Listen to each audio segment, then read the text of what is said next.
사이다 무비튼. 내 이름은 강직한. 자동차 딜러가 직업인 나는 아내 한진자와 5살짜리 아들 하늘이 이렇게 세 식구이다. 아내와는 동양이었고 처가와 본가에 딱 중간 위치에 있는 아파트를 얻어서 살고 있는데 1년 전까지는 서울에서 살았다. 이사를 결심한 이유는 아들아이가 천식을 앓고 있어서였다. 아내와 상의한 결과 대도시보다는 공기가 깨끗한 시골에 내려가서 사는 게 하늘이를 위해서 좋을 것 같다는 결론을 내렸고 과감하게 실행에 옮겼다. 서울에서는 내가 꽤 큰 회사에서 다녔었기 때문에 결혼 후 아내는 한동안 전업주부로 지냈다. 귀향하기로 완전히 결정이 나자 아내는 근처에 부모님도 계시니 도움을 받아가면서 자기도 다시 일하고 싶다고 해서 지금은 맞벌이 부부가 됐다. 아내는 수도관리단에서 근무하게 됐는데 직장에 익숙해질 때까지는 내가 집안일을 도맡아 하기로 했다. 재취업하고 처음 얼마 동안은 오후 5시에 퇴근하면 곧장 집으로 달려오더니 차츰 변해갔다. 최근에는 잔업이니 회식이니 하면서 밤 늦게야 집에 들어온다. 아들아이는 유치원이 끝나면 처갓집 아니면 우리 부모님이 번갈아가며 돌봐주셨다. 아내의 지시를 받고 퇴근 후 내가 아들아이를 데리러 가는 게 일과가 됐다. 11월, 우리 고향은 눈이 많이 오는 곳이어서 스노우 타이어 교환 시기에는 정신없이 바빴다. 매일 잔업이 계속됐고 퇴근 시간이 밤 9시를 넘길 때도 많았다. 이 시기만큼은 도저히 안 될 것 같아서 미리 아내한테 알리고 아들아이 픽업, 집안일 등을 부탁했는데 아내는 전혀 약속을 지키지 않았다. 어느 날은 퇴근하면서 핸드폰을 보니 어머니한테서 몇 번이나 전화가 걸려왔었길래 전화를 걸었다. 어머니는 전화를 받으시더니 하늘애미가 애를 데리러 안 와서 하늘이가 잠이 들었어. 너라도 와서 얼른 데리고 가. 라고 했다. 벌써 밤 9시가 넘었고 내일도 유치원에 가는 날인데 대체 이 시간까지 아내는 뭘 하고 있는 건지 도무지 이해가 안 갔다. 잠든 아들아이를 조심스럽게 안아서 집으로 데려온 후 잠옷으로 갈아입히고 냉장고를 열었다. 냉장고는 텅 비어 있었고 저녁 먹을거리는커녕 장도 봐놓지 않은 것 같았다. 바쁘지만 않다면 내가 장도 보고 음식도 만들겠지만 요즘처럼 매일 늦게 끝나는 날에는 그러기가 쉽지 않다. 졸린 눈을 비비며 하는 수 없이 컵라면을 먹고 있는데 그제야 아내가 집에 들어왔다. 퇴근하고 돌아온 아내를 쳐다보니 진한 화장, 화려한 액세서리, 유행하는 옷차림까지 스타일링이 완벽했다. 꽤 늦었네? 어디 다녀오는 길이야? 라고 묻자 오늘 갑자기 회식이 잡혀서 라고 했다. 하늘이 부모님 집에 맡겨놨는데 연락도 없이 회식 가버리는 건 좀 아니지 않아? 라고 하자 아내는 그럼 나더러 어쩌라는 건데 직장 생활을 하다 보면 인간관계도 중요하다는 거 몰라? 라면서 큰 소리로 짜증을 냈다. 그런 일이 한두 번이 아니었고 아무리 말해도 아내는 고치려고 하질 않았다. 결국 내가 퇴근하고 늦은 시간에 장을 보고 집안일을 전담하게 됐다. 아들아이는 매일 늦게까지 부모님 댁에 맡길 수밖에 없었는데 어머니가 손주랑 같이 있으니까 얼마나 좋은지 모르겠다. 너무 신경 쓰지 마. 라고 하셔서 마음이 놓였다. 풀타임으로 일하는 아내의 입장을 최대한 이해하려고 했지만 해도 너무했고 이기적으로밖에 보이지 않았다. 그렇게 불만만 쌓여갔다.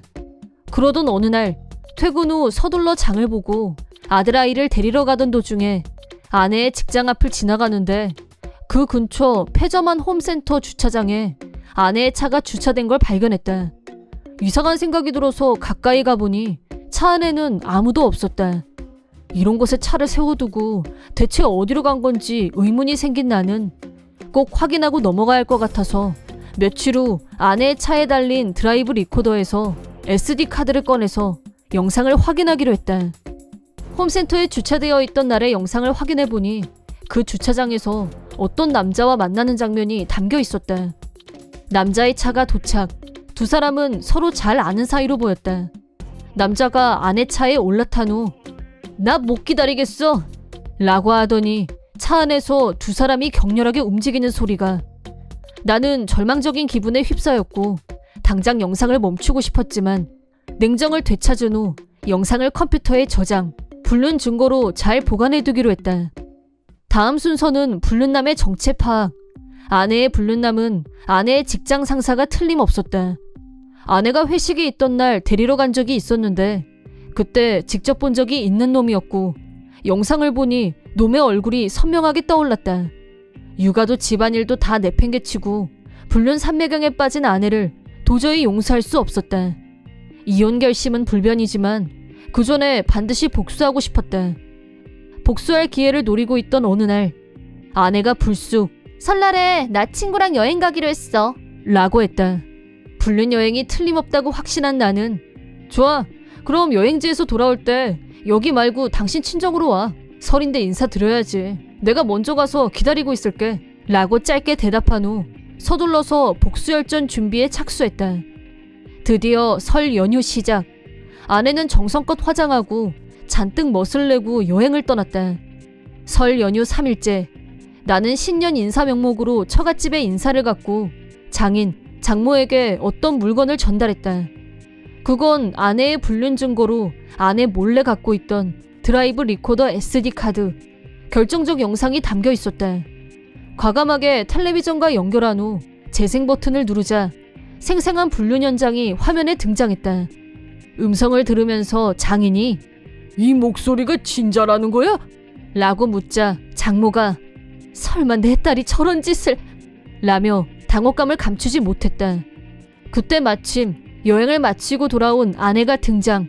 아내는 다녀왔습니다 라며 활짝 웃는 얼굴로 거실에 들어섰다. 하지만 이내 아내를 향한 가족들의 차가운 시선을 의식했는지 뭐야? 이 분위기 뭔데? 라고 하더니 시선을 텔레비전으로 옮겼다. 순간 표정이 굳어지면서 텔레비전에서 나오는 음성의 정체를 파악한 아내는 사태를 이해했는지 새파랗게 질린 얼굴로 시선을 다시 나한테 옮겼다. 나는 미리 준비해뒀던 이혼 서류를 아내에게 내밀었다. 네 짐은 택배로 보냈으니까 기다려. 현관 열쇠 바꿨으니까 그렇게 알고 집에 와봐야 못 들어온단 말이야 라고 경고를 날렸다. 아내가 당신 언제부터 알았어?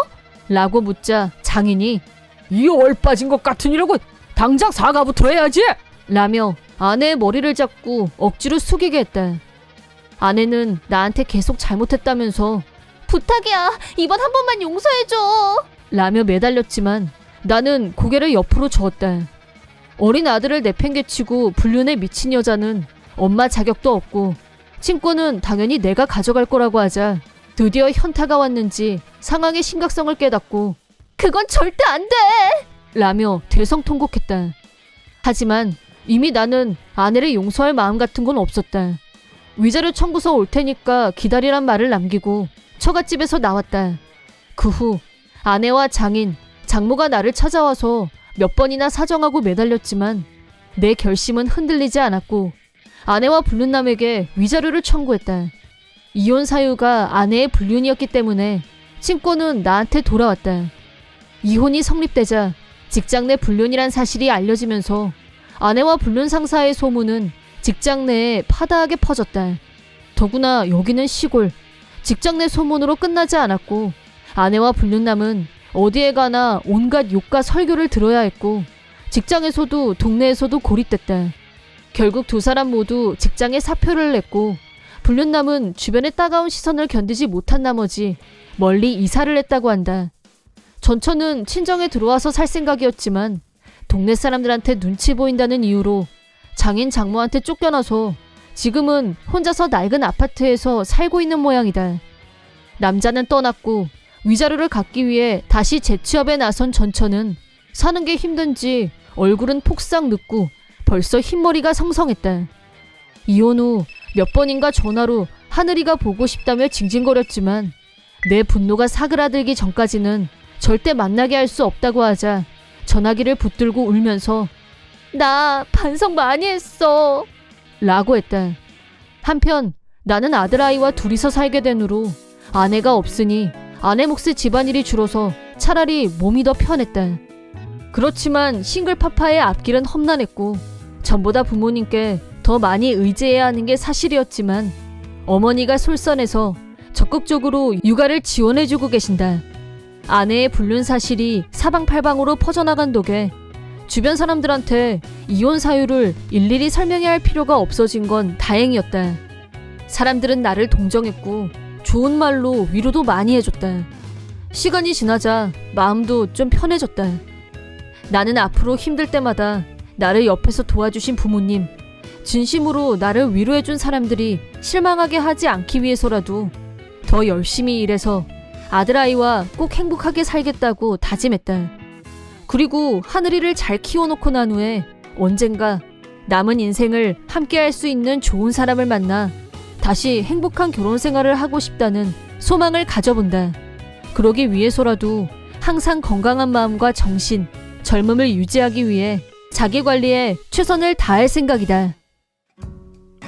이번 영상은 어떠셨나요? 재밌게 보셨다면 구독, 좋아요에 댓글까지 달아주시면 감사하겠습니다. 그럼 다음 영상에서 만나요.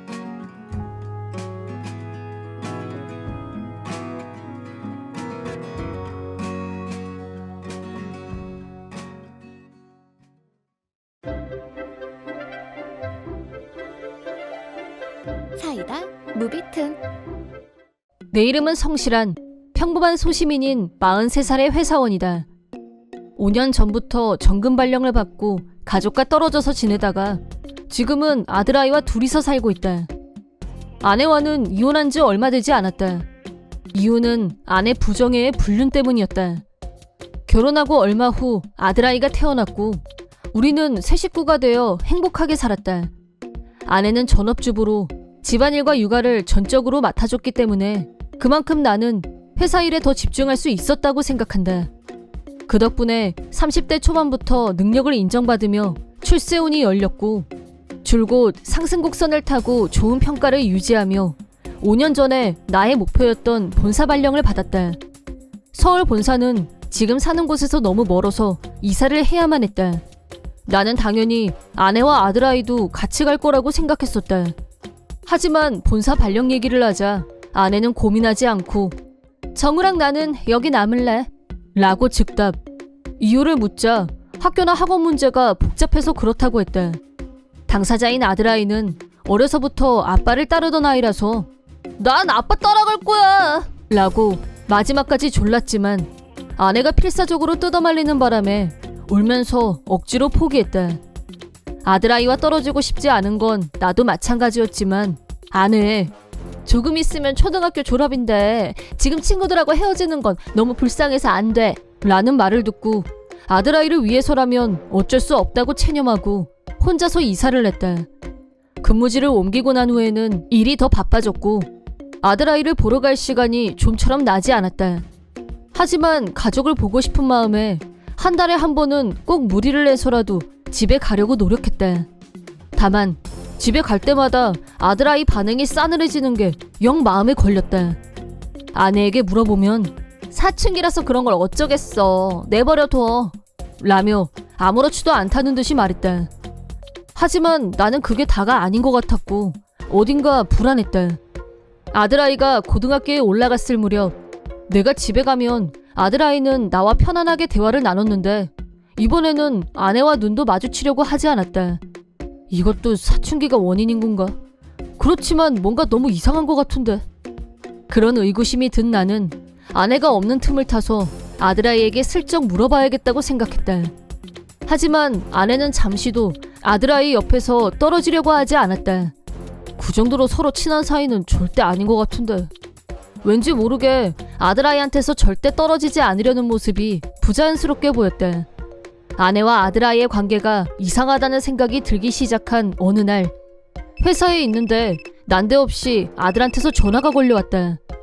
아들아이가 먼저 전화를 거는 일은 거의 없는 일이라서 나는 무슨 일이 있나 놀라서 얼른 전화를 받았다.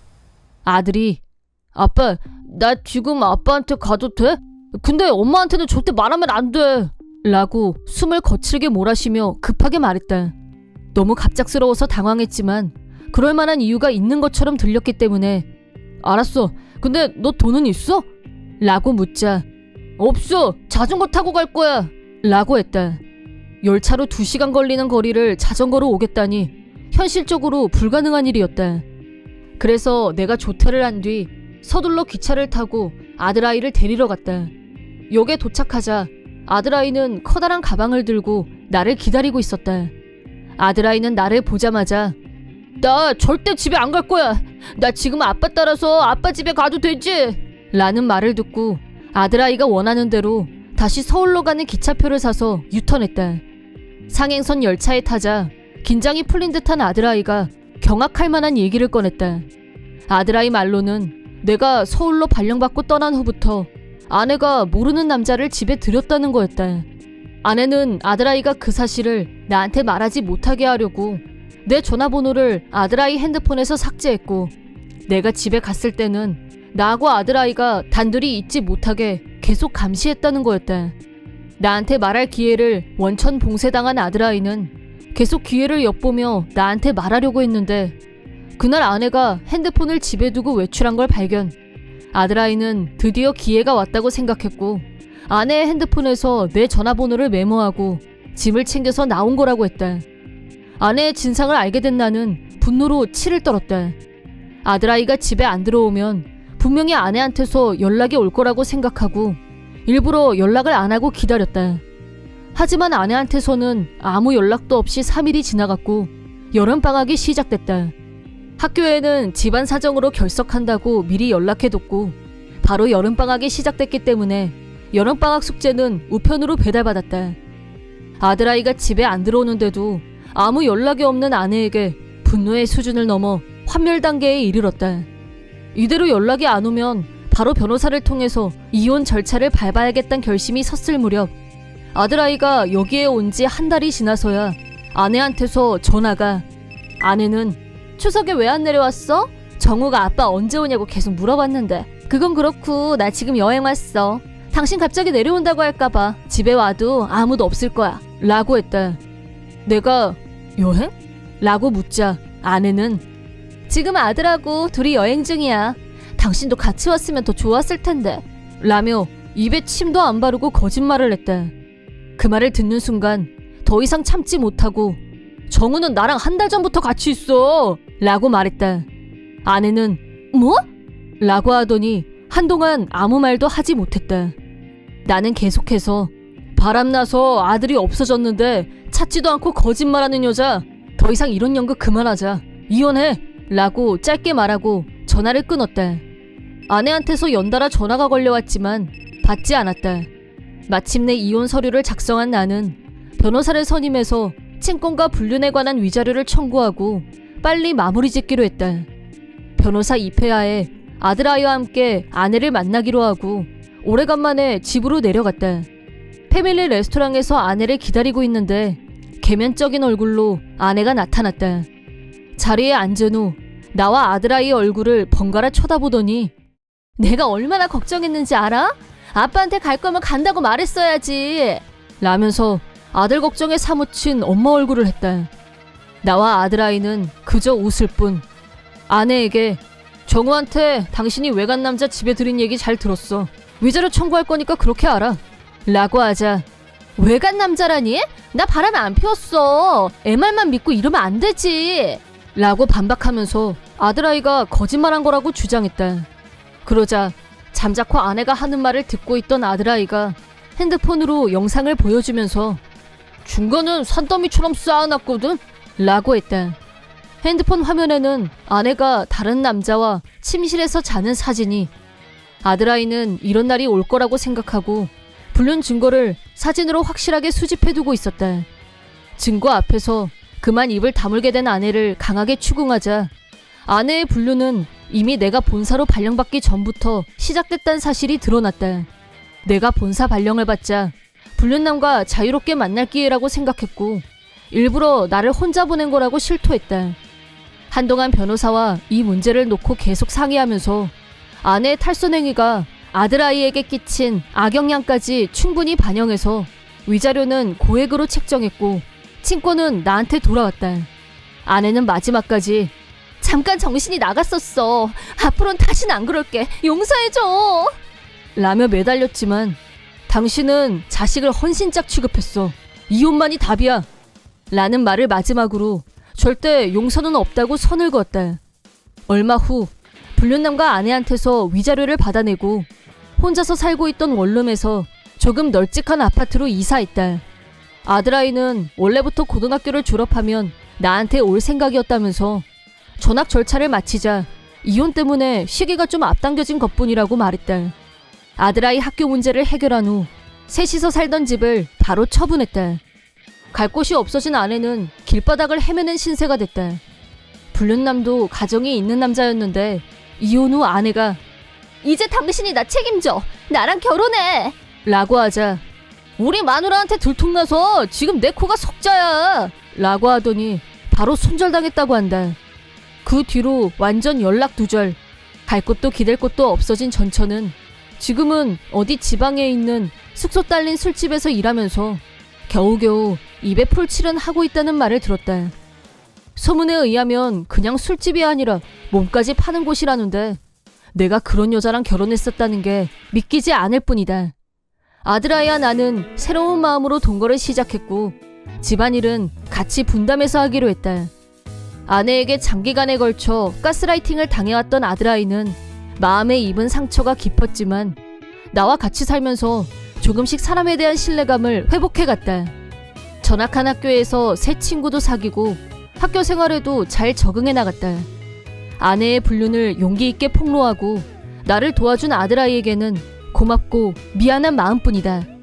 앞으로 그동안 못해줬던 것까지 다 해주고 사랑한다고 표현해주고 싶다.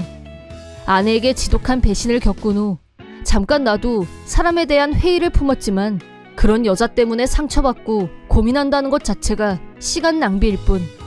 내가 원하는 대로 이혼했고 친권도 가졌고 다 끝났다. 이제 전처 일은 다 있고 아들아이와 함께 내일은 또다시 내일의 태양이 떠오른다는 사실만 생각하며 살아야겠다. 이번 영상은 어떠셨나요? 재밌게 보셨다면 구독, 좋아요에 댓글까지 달아주시면 감사하겠습니다. 그럼 다음 영상에서 만나요.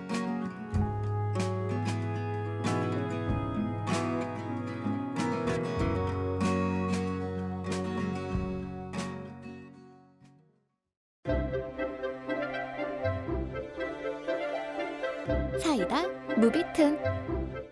나는 아내와 딸, 세 식구의 가장이다. 직업은 영업사원. 한 건이라도 더 올리기 위해 비오듯 땀을 흘리며 사방을 누비고 다닌다. 중3인 딸아이는 중2병에 이어 아직 사춘기 선상에 있기 때문에 아빠와의 대화를 싫어한다. 그런데 여름으로 넘어가는 시기에 관계가 더 악화됐다. 어느 날 여느 때와 마찬가지로 오늘도 열심히 땀 흘리며 하루 종일 분주하게 영업을 다니다 집에 들어왔는데 내가 거실로 들어서자 딸아이가 코를 움켜쥐더니 왜? 아우 냄새. 아빠만 들어오면 악취가 코를 찔러. 쓰레기통이 따로 없어. 라고 짜증을 냈다. 하루 종일 땀을 흘리며 다녔기 때문에 땀 냄새가 불편했을 수는 있지만 딸아이가 한 말은 솔직히 상처가 됐다. 혹시나 하는 기대로 아내를 쳐다봤지만 아내는 못 들은 척 무시하는 태도였고 딸아이는 냄새 때문에 죽을 것 같으니까 난 내 방으로 갈래. 라면서 자기 방으로 들어갔다. 아무리 사춘기라고는 해도 요즘 하는 말이나 행동은 지나친 감이 있었고 아내에게 잘 좀 알아듣게 주의를 주라고 했지만 사춘기 때는 원래 다 저래. 다들 치르는 통과 의뢰인데 당신만 피해자 코스프레하면 오버지. 라고 딸아이 편을 들면서 오히려 나한테 뭐라고 했다. 사춘기가 그렇다는 건 이해하지만 이 땀 냄새는 가족을 위해 열심히 일한 증거이다. 하지만 매일 냄새 난다는 모욕적인 발언을 듣다 보면 나도 정신적으로 위축되고 스트레스가 쌓였다.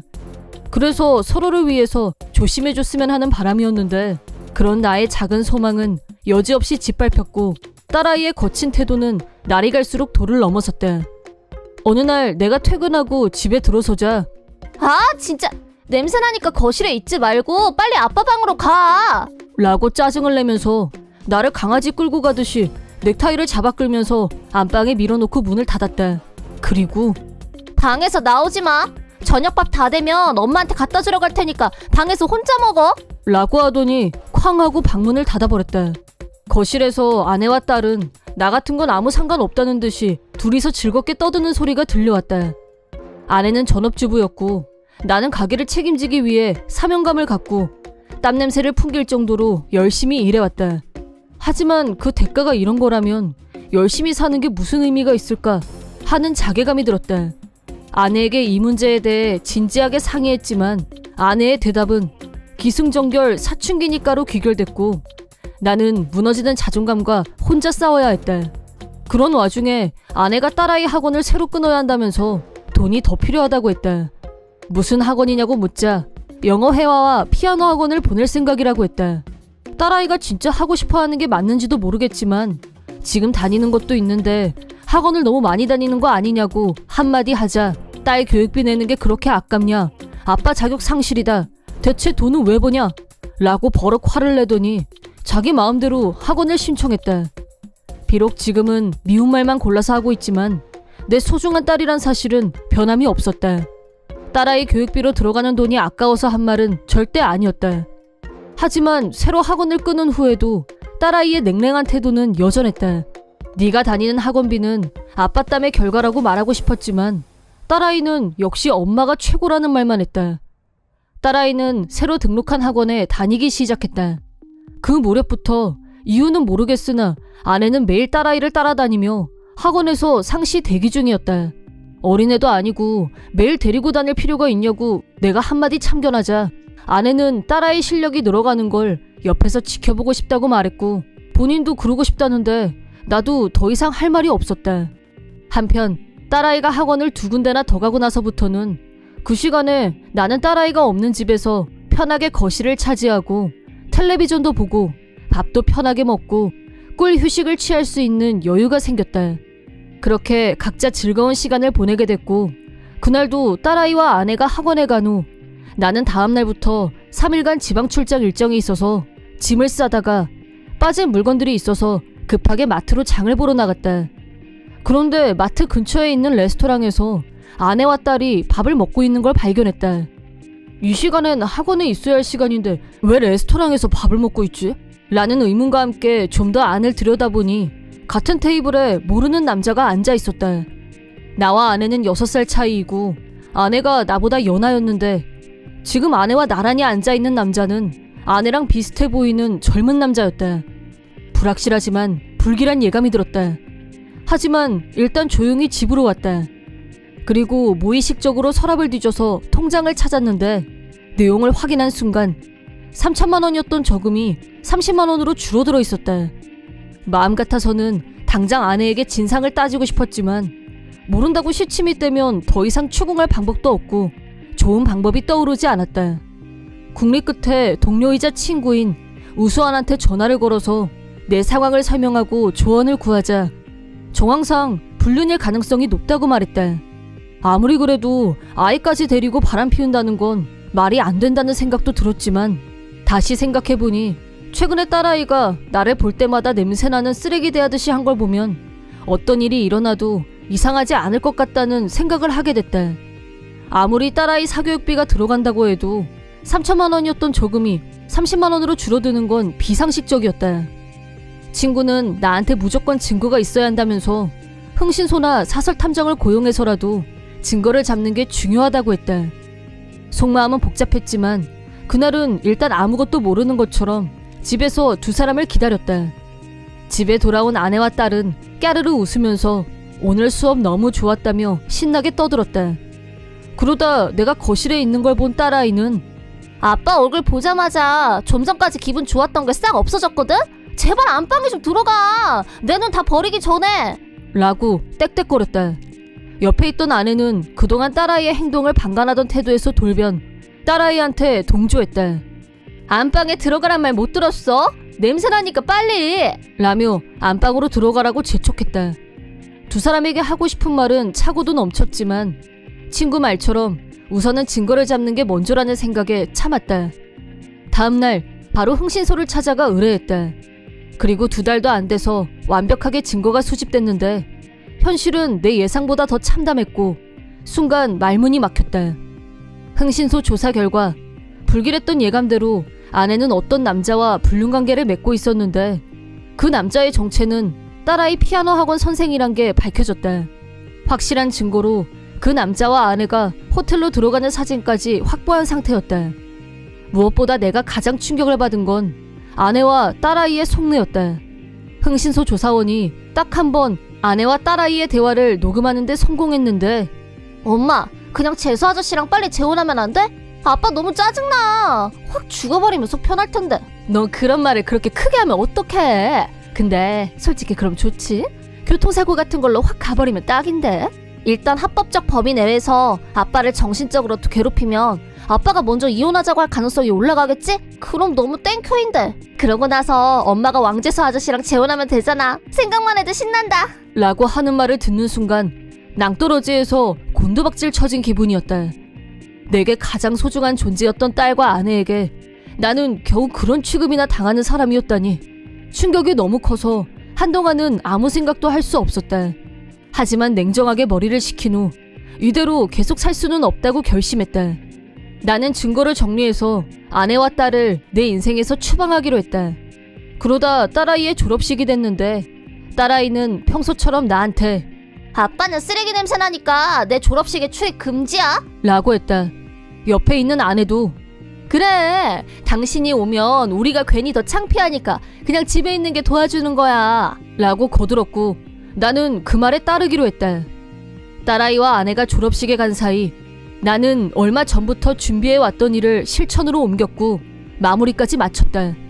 그러자 졸업식을 마치고 집으로 온 두 사람이 나한테 전화를 걸어왔다. 집에 오니까 집에 물건이 다 사라졌다. 도둑이 들은 줄 알고 관리실에 전화했더니 오늘 날짜로 이사했는데 무슨 도둑이냐는 말을 들었냐면서 난리를 쳤다. 이혼하는 마당에 집을 남겨둘 필요가 없을 것 같아서 처분했다고 알려줬다. 덧붙여서 아내한테 당신이 좋아할 줄 알았는데 불륜남하고 재혼하고 싶어서 안달이 났잖아. 내가 죽었으면 좋겠다고 하지 않았나? 라고 연속으로 치고 들어가자 아내는 말을 잇지 못했다. 틈을 주지 않고 내가 이혼해줄 테니까 앞으로 당신 하고 싶은 대로 알아서 잘 살아. 불륜남하고 재혼하고 싶으면 네 마음대로 하시면 되는데 대신 위자료는 확실하게 청구할 거니까 그렇게 알고 있어. 라고 하자 열심히 뭐라고 변명하는 아내에게 마지막 선물로 우편함 안에 불륜 사진 넣어놨으니까 꺼내서 보라고 하고 전화를 끊었다. 예상대로 아내는 나한테 다시 전화를 걸지 않았다. 그 후 아내는 상황이 좋지 않다고 판단했는지 딸아이하고 둘이서 같이 용서해달라고 매달렸다. 하지만 애석하게도 두 사람에 대한 애정은 눈꽃만큼도 남아있지 않았다. 아내는 친정으로 달려가서 도와달라고 애원한 모양인데 이혼 전에 이미 모든 사실을 다 알려놓은 뒤여서 장모님이 소금을 뿌리면서 썩 꺼지라고 문전박대했다고 한다. 궁여지책으로 두 사람은 다 낡은 아파트를 얻어서 이사를 냈다. 딸아이는 고등학교에 들어갔지만 친구들과 어울릴 시간도 없이 학비며 생활비를 벌기 위해 알바를 몇 개씩 하면서 지냈는데 자기 옷이며 화장품 같은 건 살 엄두도 못 냈고 학교에서 촌스러운 애라고 낙인 찍히면서 외톨이로 지내다가 결국 은둔형 외톨이가 되고 말았다고 한다. 쭉 전업주부로 지냈던 전처는 일을 하러 다니긴 했지만 허구한 날 야단 맞는 게 일이었고 일을 너무 못해서 해고당하기 일쑤 먹을 거 살 돈도 없을 정도로 궁핍한 형편이지만 나한테 매달 위자료를 보내야 하는 처지이다 보니 바닥 중에서도 밑바닥 생활을 하는 모양이다. 하지만 그건 당연히 받아야 할 벌이라고 생각할 뿐 동정은 하지 않는다.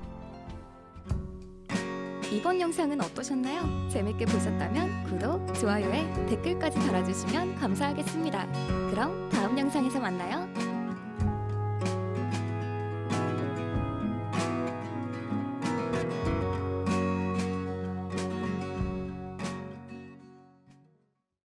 남편의 불륜녀를 불러냈다고 고소당했다. 내 이름은 김국희, 24살, 한 회사에서 일하는 커리어우먼이다. 난 결혼해서 이명태라는 남편이 있다. 그는 나보다 3살 많은 27살이다. 아이는 아직 없다. 명태 씨와는 2년 전에 친구 소개로 만났고 그의 적극적인 구애에 못 이기는 척 사귀게 되었다. 그때 난 남자친구와 헤어진 지 얼마 안 됐었는데 슬슬 결혼 상대를 찾아내야 하는 나이라는 생각이 들던 차라 살짝 초조했던 것도 사실이었다. 누구라도 상관없었다거나 그런 건 아니지만 얼른 누군가를 만나고 싶었기 때문에 깊이 생각하지 않고 사귀기 시작했다는 건 부인할 수 없다. 교제한 지 3개월 만에 프로포즈를 받았을 때도 사귄 기간은 상관없어. 이 사람이 바로 내 운명이야. 하고 긍정회로를 돌리며 결혼까지 해치우고 말았다. 아마도 처음 3개월은 사랑에 눈이 멀어 있었던 것 같다. 정상적인 판단을 할 수 없는 상태였겠지.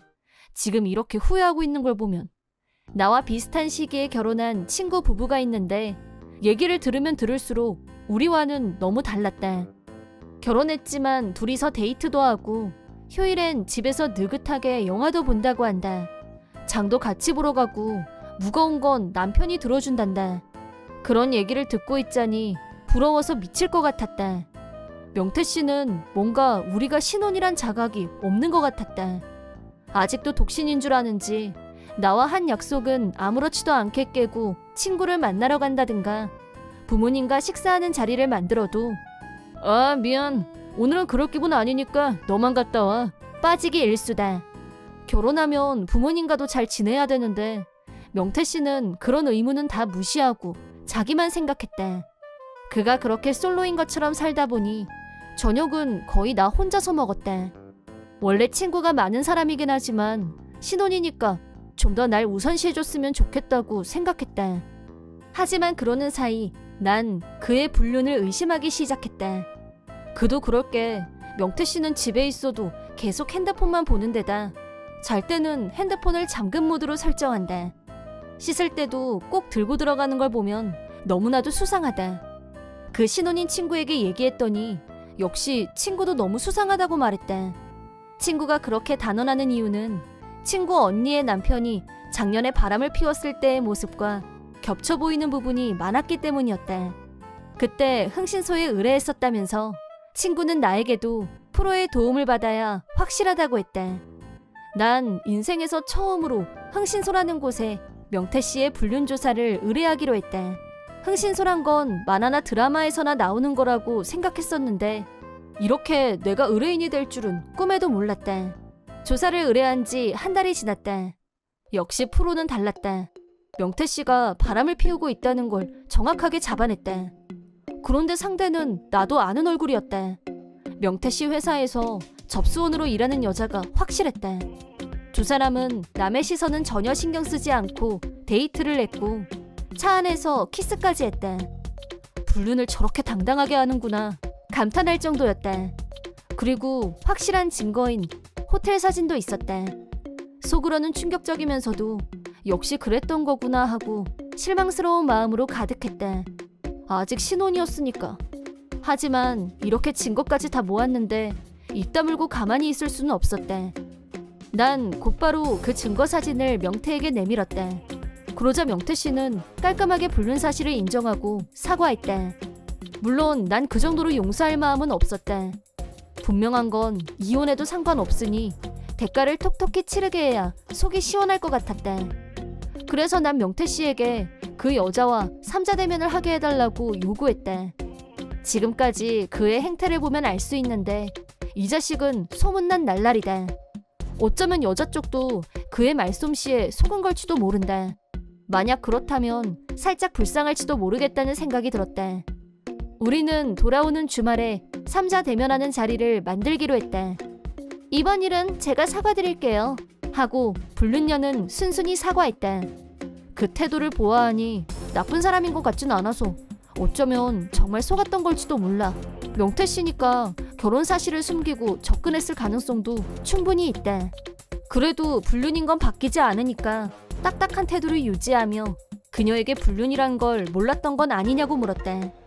혹시 몰랐던 거라면 그리고 제대로 사과를 한다면 위자료만 받고 그걸로 깔끔하게 끝내겠다고 했다.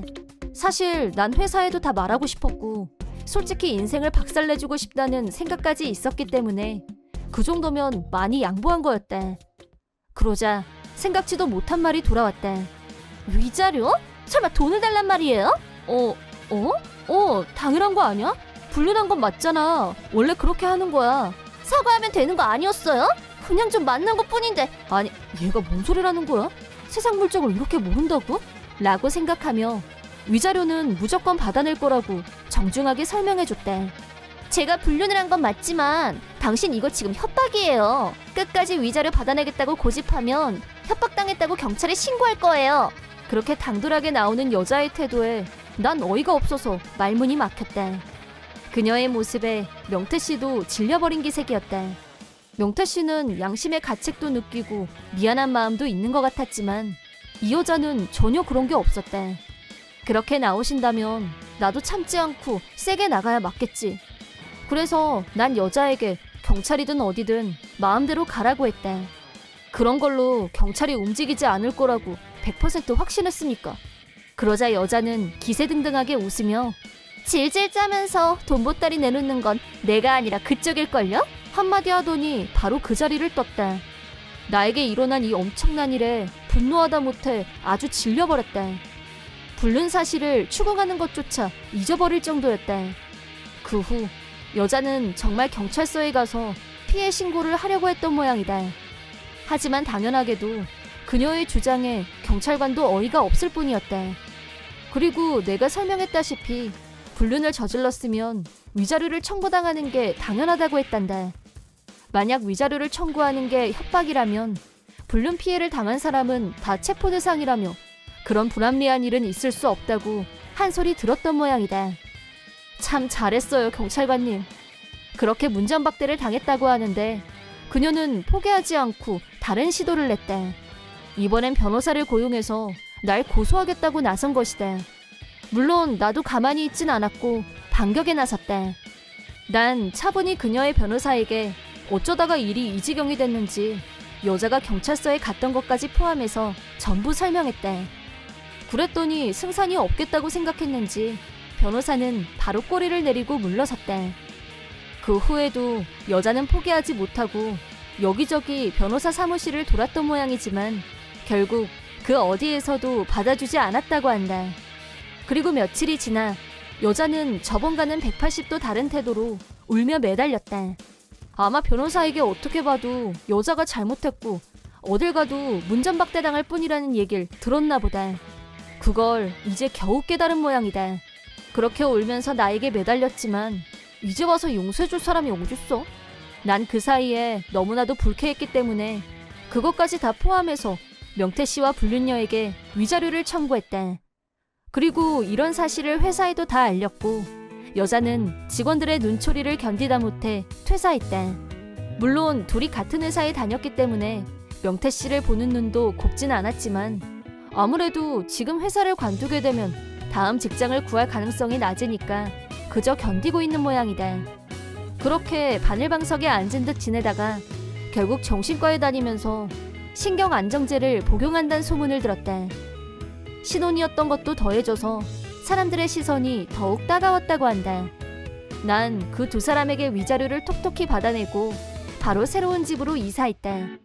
불륜을 저질렀으니 유책 사유는 100% 명태 씨에게 있었고 다들 날 안타깝게 생각해서 잘해주기도 했고 내가 손해볼 건 별로 없었다.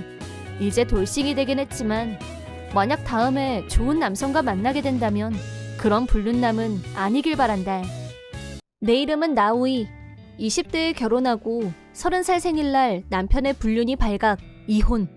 그 후 특별한 만남도 없었고 오직 일에 올인하기로 내 인생관을 바꿨다. 그때는 창업한 지도 얼마 안 됐을 때였고 직원 수도 겨우 5명밖에 안 되는 작은 규모였다.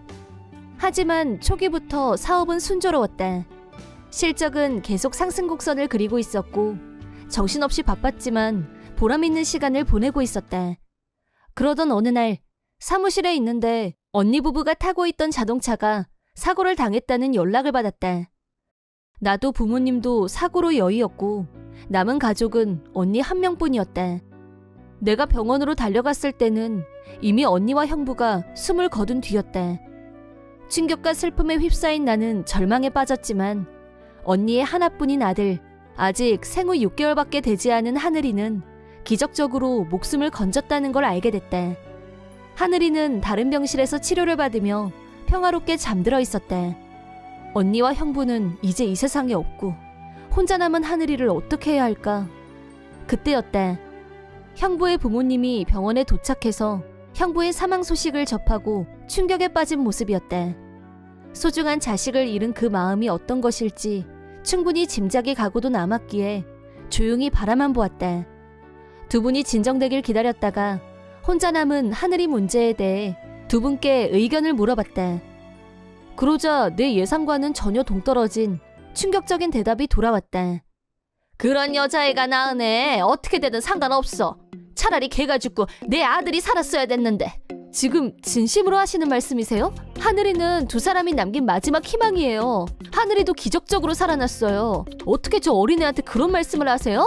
시끄러워. 난 하늘인지 뭔지 필요 없다고. 그렇게 걱정되면 이모가 키우면 되겠네. 싫으면 보육원으로 보낼 거니까 그렇게 알아. 하늘이 할머니의 발언은 너무나 충격적이었다. 아직 엄마 소리도 못 해보고 부모님을 잃은 하늘이를 보육원으로 보내? 기가 막혔다.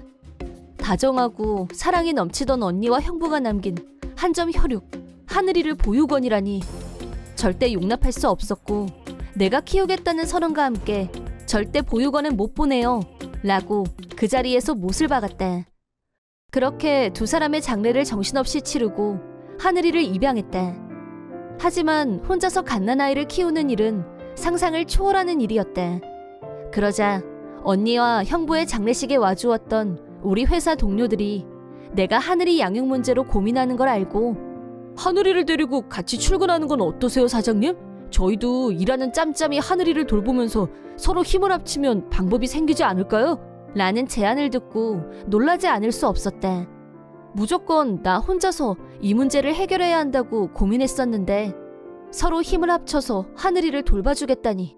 그 따뜻한 마음 씀씀이에 정말 많은 용기를 얻었다. 정말 그래도 될까? 민폐가 될 수도 있어. 무슨 말씀을 그렇게 섭섭하게 하세요. 우리가 남이에요? 저희는 거의 다 전현직 육아 경험자들이니까 사장님 든든하실걸요? 힘든 순간도 다 지나갑니다. 동료들의 배려 속에 나는 하늘이를 데리고 같이 사무실로 출근했다. 그리고 동료들은 시간이 나면 하늘이를 달래주기도 하고 분유도 먹이고 잠도 재워줬다.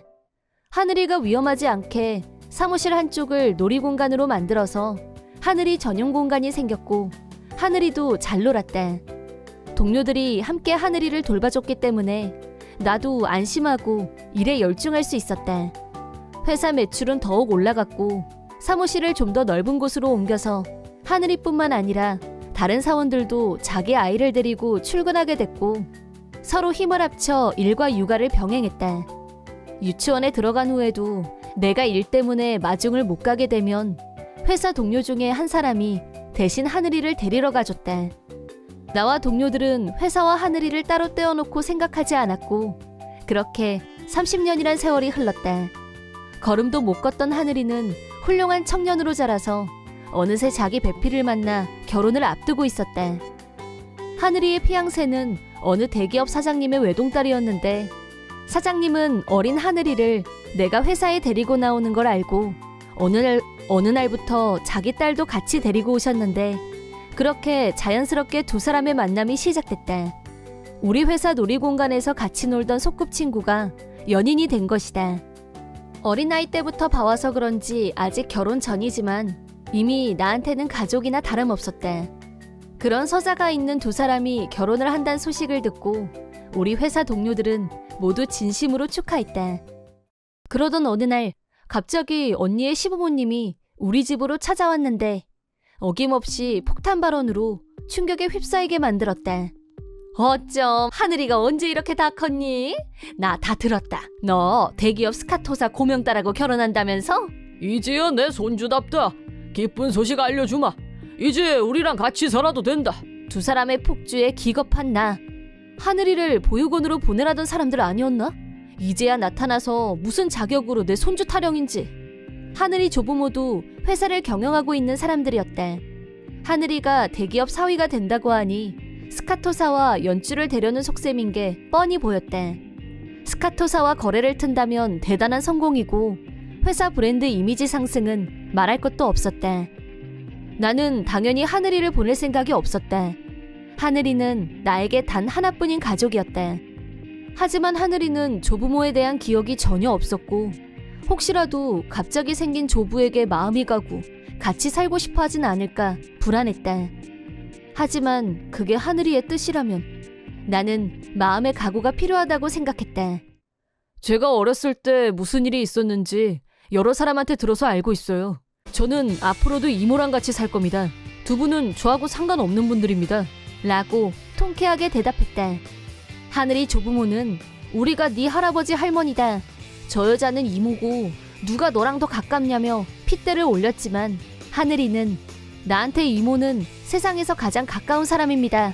라면서 싸늘한 눈빛으로 두 사람을 쫓아버렸다. 내 옆에 있겠다는 하늘이의 말을 들었을 때 순간 울컥했지만 어쨌든 저분들은 하늘이에겐 하나뿐인 조부모인데 정말 이렇게 끝내도 되겠냐고 물었다. 내 물음에 하늘이는 깊이 생각할 가치도 없다고 했다. 언니와 형부가 세상을 떠났을 때 그 두 사람이 하늘이한테 했던 걸 생각하면 치가 떨리지만 어쨌든 조부모였기 때문에 절대 하늘이 앞에서 두 사람에 대한 나쁜 말을 한 적은 없었다. 하지만 그때 일을 알고 있는 동료들한테 하늘이 너도 이제 성인이니까 알고 있는 게 좋을 것 같다면서 진실을 말해준 사람들이 있었다고 한다. 설령 그런 말을 듣지 않았어도 내 가족은 이모밖에 없잖아 라고 하는 말을 듣고 너무 벅차고 행복해서 엉엉 울고 말았다. 하지만 포기를 모르는 하늘이 조부모들은 하늘이가 자기들 말을 들을 것 같지 않자 직접 스카토사 사장님을 찾아가서 우리가 조부모다 라고 셀프 소개를 했다는데 사돈 사이는 한 집안이니 상부상조 정신으로 사업도 같이 하면 어떨까요? 라며 뻔뻔하게 숟가락을 얹으려 들었다. 이미 하늘이를 통해서 어려서 부모님을 잃고 어떻게 이모와 살게 됐는지 다 알고 있던 스카토사 사장님은 바로 퇴장시키고 깨끗하게 손절을 했다고 한다.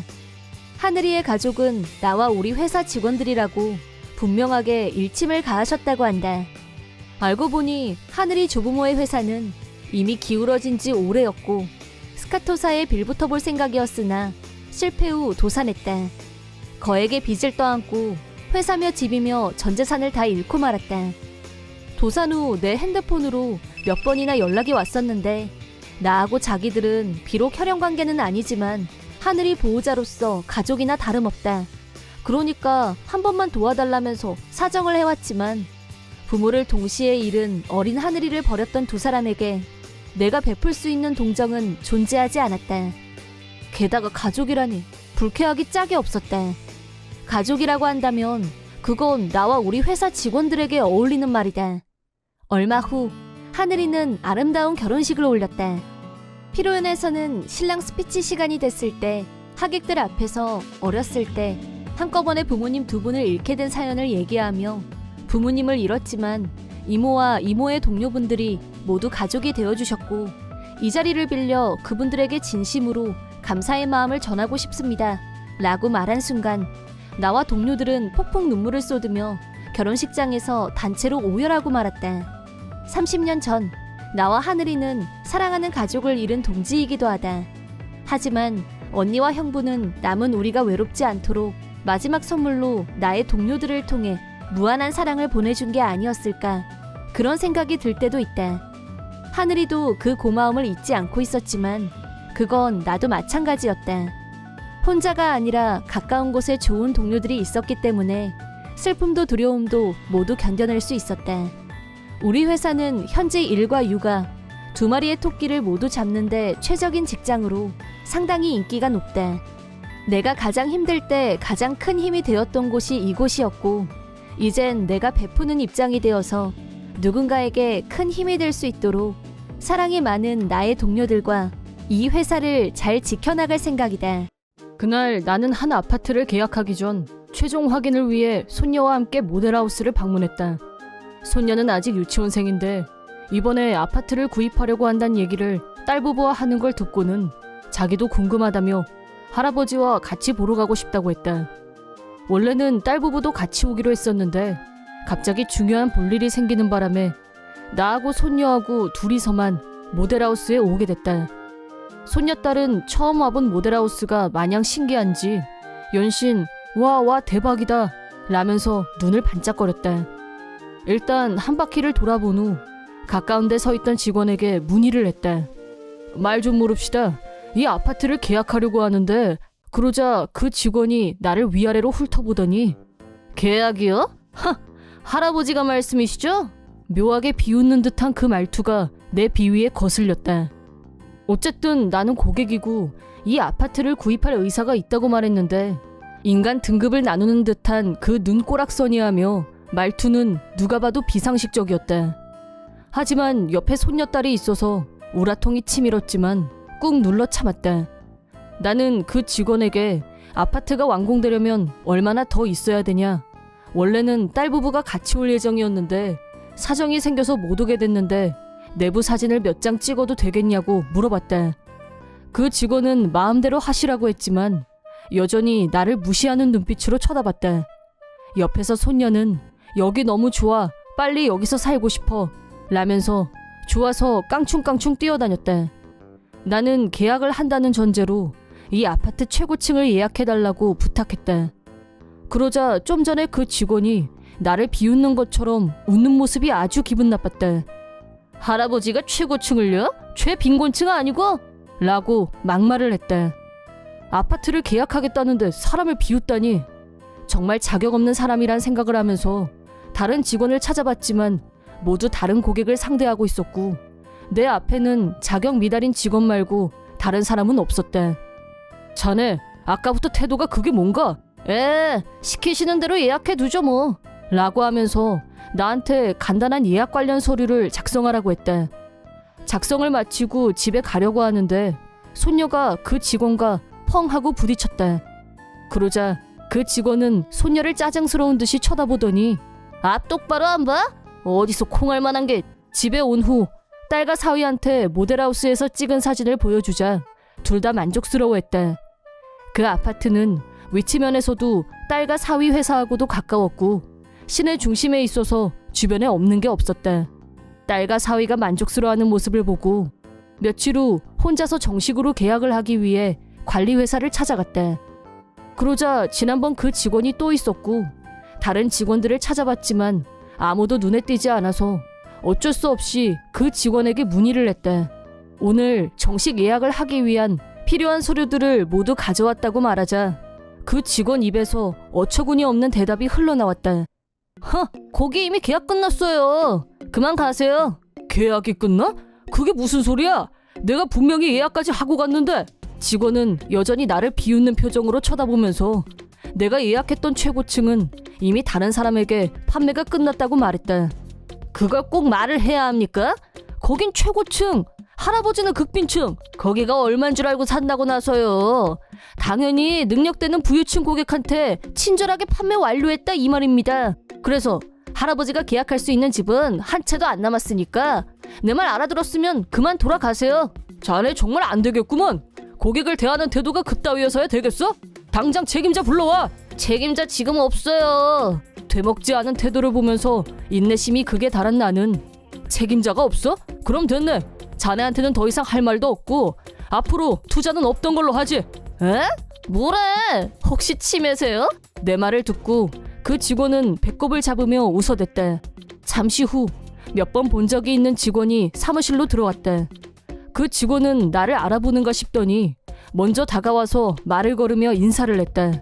김 회장님, 오래간만에 뵙습니다. 오늘은 무슨 일로 오셨습니까? 라고 하길래 나는 지난번 모델하우스 일과 오늘 겪은 수모에 대해서 모두 말해줬다. 지금 내가 한 얘기는 여기 대표가 들어야 할 말이었지만 우선 방금 들어온 책임자에게 전달했다. 책임자와 직접 얘기를 해본 건 몇 번 안 되지만 여기 대표와는 잘 아는 사이였다. 내 얘기를 듣는 동안 책임자는 몸둘 바를 몰라 하면서 얼굴이 새파랗게 질렸다. 너 지금 무슨 짓을 했는지 알기나 해? 사과드려. 당장 무릎 꿇고 사과드리라고. 라면서 멍 때리고 있는 직원의 머리를 손으로 누르면서 석고대제 자세를 만들었다. 그 직원은 자기 상사가 왜 이러는지 여전히 모르겠다는 표정이었다. 책임자가 조곤조곤 설명하자 그제야 사태를 파악했다. 나는 투자회사를 경영하고 있었고 이 아파트의 건설 계획 단계에서 융자를 부탁받았다.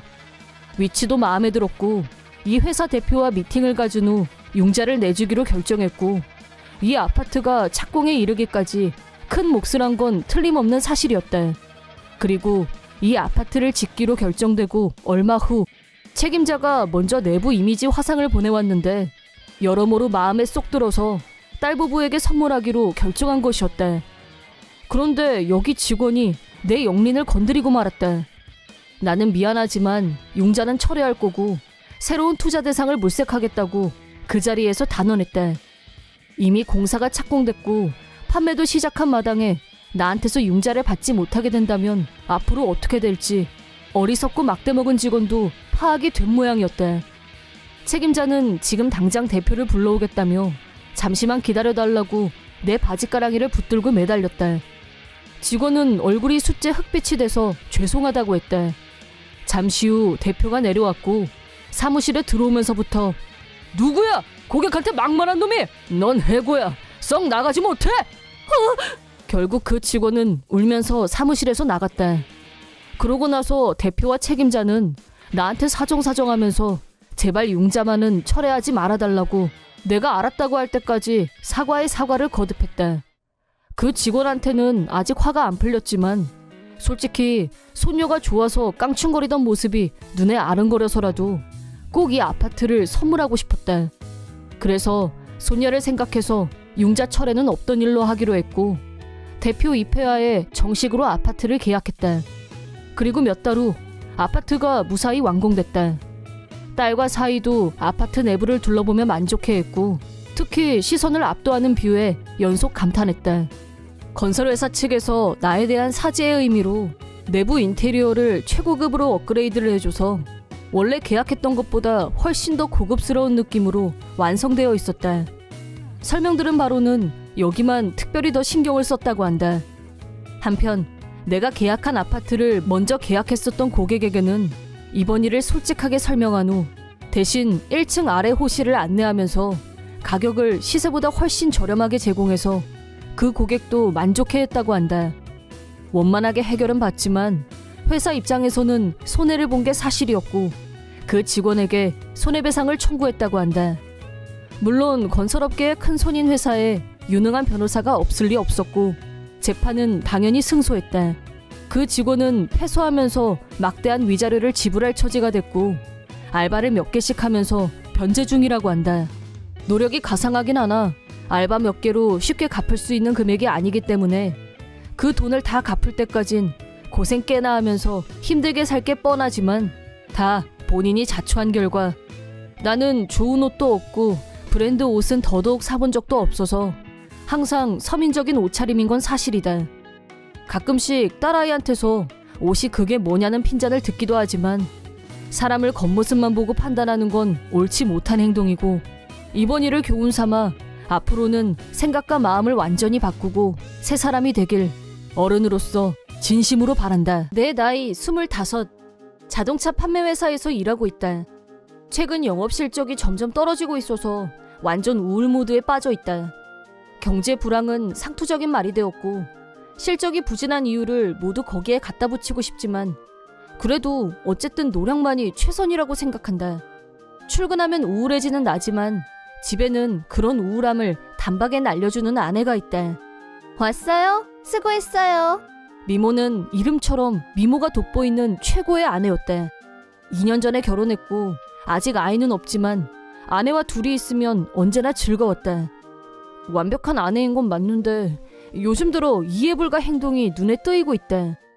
아내는 결혼하면서 회사를 그만두고 전업주부를 선택했다. 그런데 최근 한 달 정도 전에 없이 집안일에는 손도 안 대는 것처럼 보인다. 얼마 전에도 내가 퇴근하고 들어와서 보니까 집안이 엉망으로 어질러져 있었고 빨래도 하나도 안 빨고 그대로에 내가 들어오고 얼마 안 돼서 숨을 헐떡이면서 집으로 뛰어들어왔다. 잠시 장을 보러 갔다 온 거라면 그렇게 숨이 턱에 차서 들어올 이유는 없지 않을까? 아내의 수상쩍은 행동은 그것뿐만이 아니었다. 지금까지는 핸드폰 때문에 이상행동을 한 적이 없었는데 요즘은 핸드폰을 의식적으로 엎어서 놓질 않나 샤워할 때도 가지고 들어갈 정도로 집착적이다. 무엇보다 내가 퇴근해서 들어오면 속닥속닥 누군가와 통화를 하다가 내가 온 걸 알고 서둘러서 통화를 마치는 걸 몇 번이나 목격한 적이 있다. 나도 머리가 없는 사람도 아니고 이런 식의 행동이 계속되는 걸 보면서 아무리 부정하려고 해도 불륜이란 단어가 떠오를 수밖에 없었다. 처음엔 아내를 의심하는 것에 대해 죄책감이 밀려왔지만 아내의 행동은 점점 더 이상해졌고 어쩐지 나는 안중에도 없고 다른 무엇 때문에 들떠있는 사람으로 보이기 시작했다. 결국 흥신소를 찾아가 아내의 행동을 조사하게 됐는데 역시나 아내는 불륜 중이었다. 흥신소를 통해 아내가 어떤 남자와 손을 잡고 다정하게 걸어가는 모습, 호텔에서 나오는 모습 등등 불륜 증거들이 속속들이 드러났다. 솔직히 직감적으로 불륜일 거라고 생각하고 있었고 그게 증명된 순간 분노가 끓어오르면서 아내에게 복수하겠다. 그런 격정적인 감정에 휩싸일 줄 알았는데 전혀 아니었다. 하지만 사실을 안 이상 없던 일로 덮을 수는 없었다. 그럼 어떻게 해야 할까 고민하던 중에 사태가 내 예상보다 더 극적으로 전개됐다. 어느 날 퇴근하고 집에 들어왔더니 아내가 할 얘기가 있다고 했다. 거실 소파에 앉아 아내가 무릎을 꿇고 엎드렸다. 그러더니 나한테 나랑 이혼해줘. 나 당신 말고 더 좋아하는 사람이 생겼어. 라고 돌직구를 던졌다. 불륜이란 숨기려는 자와 밝히려는 자가 서로 쫓고 쫓기는 밀당 아니었나? 걸리면 극구 부인하는 게 패턴인 줄 알았는데 솔직히 아내가 먼저 패를 꺼내 보이는 걸 보고 내가 한 방 먹었다고 생각했다. 흥신소에 괜한 돈을 안 써도 조금만 기다렸으면 아내가 알아서 다 자백을 했을 거란 낭패감이 얼핏 뇌리를 스치면서 후회가 들기도 했다. 솔직히 말해서 아내의 불륜을 알게 된 순간 아무 미련도 남아있지 않았고 괜한 소모전을 벌이는 것보다 깔끔하게 도장 찍고 갈라서는 게 나로서도 환영할 일이지만 실은 흥신소 정보에 의하면 아내의 불륜은 단순한 불륜이 아니었다. 그래서 그 사실을 알려주고 아내의 반응을 살펴보기로 했다. 좋아한다는 사람 이 남자 맞지? 어떻게 당신이 이 사람을... 흥신소에서 받은 사진을 아내에게 보여줬다. 아내는 내가 이미 불륜에 대해서 알고 있었다는 걸 알고 놀라는 눈치였는데 내가 거기에 한마디를 더 보태자 완전히 넋이 나가버렸다. 실은 요즘 당신 행동이 너무 의심스러워서 흥신소에 조사를 의뢰했었어. 당신이 말하기 전에 불륜 사실도 이미 알고 있었고 한 가지 더 흥신소에서 당신이 모르는 사실을 나한테 알려줬는데 서론을 그렇게 깔아놓은 뒤 추가로 사진을 몇 장 더 보여줬다. 예상대로 아내는 눈이 뒤집히기 직전이었다. 표정을 보니까 몰랐었나 보네. 그쪽도 유부남이더라고. 애가 셋이나 있던데? 이 사진을 보면 다섯 식구가 화목한 모습으로 공원에서 피크닉 중인 것 같은데? 아니야, 분명히 독신이라 그랬어. 아내의 반응을 보면 나랑 이혼만 하면 불륜남하고 함께 살 수 있을 거다. 아니면 그쪽에서 그렇게 하자고 했을 수도 있고. 그래서 아내는 큰맘 먹고 나한테 이혼하자는 말을 꺼냈다고 생각한다. 나하고 이혼만 하면 이 남자하고 새 출발을 할 수 있을 거라고 믿었던 거다. 내가 보여준 증거사진 속에서 불륜남은 와이프와 다정하게 대화를 나누는 좋은 남편, 아이들과 함께 있을 때는 세상 자상한 아빠의 모습이 넘쳐났다. 아내는 심각하게 충격받은 모습이었다. 하지만 이건 역시 본인이 자초한 일일 뿐 나는 아내를 동정할 마음이 1도 없었다. 앞으로 어떻게 할 건지에 대해서는 내가 굳이 알 필요는 없는 거니까. 나는 이미 준비해뒀던 이혼 서류를 무감각하게 내밀었다. 물론 내 사인은 이미 들어가 있었다. 이거 뭔지 알지? 당신도 여기 사인해. 이걸로 당신하고 나는 이제 남남이야. 그리고 불륜에 대한 대가도 당연히 지불해야지. 두 사람한테 합당한 금액의 위자료 청구할 예정이고 그쪽 와이프도 이 사실을 알게 될 거야. 내가 그렇게 할 생각이기도 하고. 그럼 그 와이프도 당신한테 위자료를 청구하겠지? 그 다음 단계는 가정이 파탄 날 테고 그러고 나서 당신이 그 사람하고 행복하게 결혼을 하든 말든 난 상관없으니까 마음대로 해. 그쯤 되자 아내는 진저리를 치면서 순식간에 태도를 뒤집었다. 이혼은 없었다는 일로 하자는 등 말 같지도 않은 말을 하면서 마치 아무 일도 없었다는 듯이 굴었다. 절대 그렇게는 못한다고 하자 자기는 그 남자한테 속았을 뿐 나를 배신한 적은 없다고 궤변을 늘어놓으며 앞뒤가 안 맞는 엉터리 주장을 펼쳤다. 마치 나도 피해자라는 식의 뻔뻔함의 끝판왕. 거두절미하고 불륜이 사실이란 걸 확인한 순간부터 아내에 대한 마음은 1도 남아있지 않다고 말했더니 실망이야. 당신 나에 대한 사랑이 겨우 그 정도였어? 라고 적반하장으로 나왔다. 옛날부터 아내는 이런 식이었는데 이렇게 트집을 잡기 시작하면 내가 뭐라고 해도 절대 듣는 법이 없었다. 이제 어떻게 해야 되나 고민이 됐는데 그때 절묘한 대책이 생각났다. 좋아, 그럼 이혼은 없던 걸로 해 라고 말했다. 그러자 아내는 화들짝 놀라면서도 화색이 돌았는데 그 대신 내가 부른 남한테 철저하게 복수하겠다고 말하자 다시 겁에 질린 표정으로 돌아왔다. 내가 지금 연기 중이란 걸 전혀 눈치채지 못했고 진짜로 그렇게 할 거라고 믿는 것 같았다. 울면서 그러지 말라고 하는 모습을 보면서 아내는 그 남자한테 아직도 미련이 남아있다는 걸 확인하게 됐다. 그래서 나는 웃으면서 이렇게 말해줬다. 그렇게 그 남자가 좋으면 그 남자 애를 임신해서 당신이 그 애를 낳고 우리가 같이 키울까? 그 남자 분신을 키우는 건데 행복하지 않겠어? 나의 황당한 발언에 아내는 식겁하면서 두려워하는 것 같았다. 나는 그러거나 말거나 계속해서 나는 당신을 좋아하고 당신도 나를 좋아하고 우리 같은 마음인 거 맞지? 나만 좋아하면서 살 수 있는 거 맞지? 예를 들어 다른 남자의 아이를 낳아도 언제까지나 나만 바라보면서 살 수 있지? 아카데미급 나의 연기에 아내의 표정은 갈수록 창백하게 변해갔다.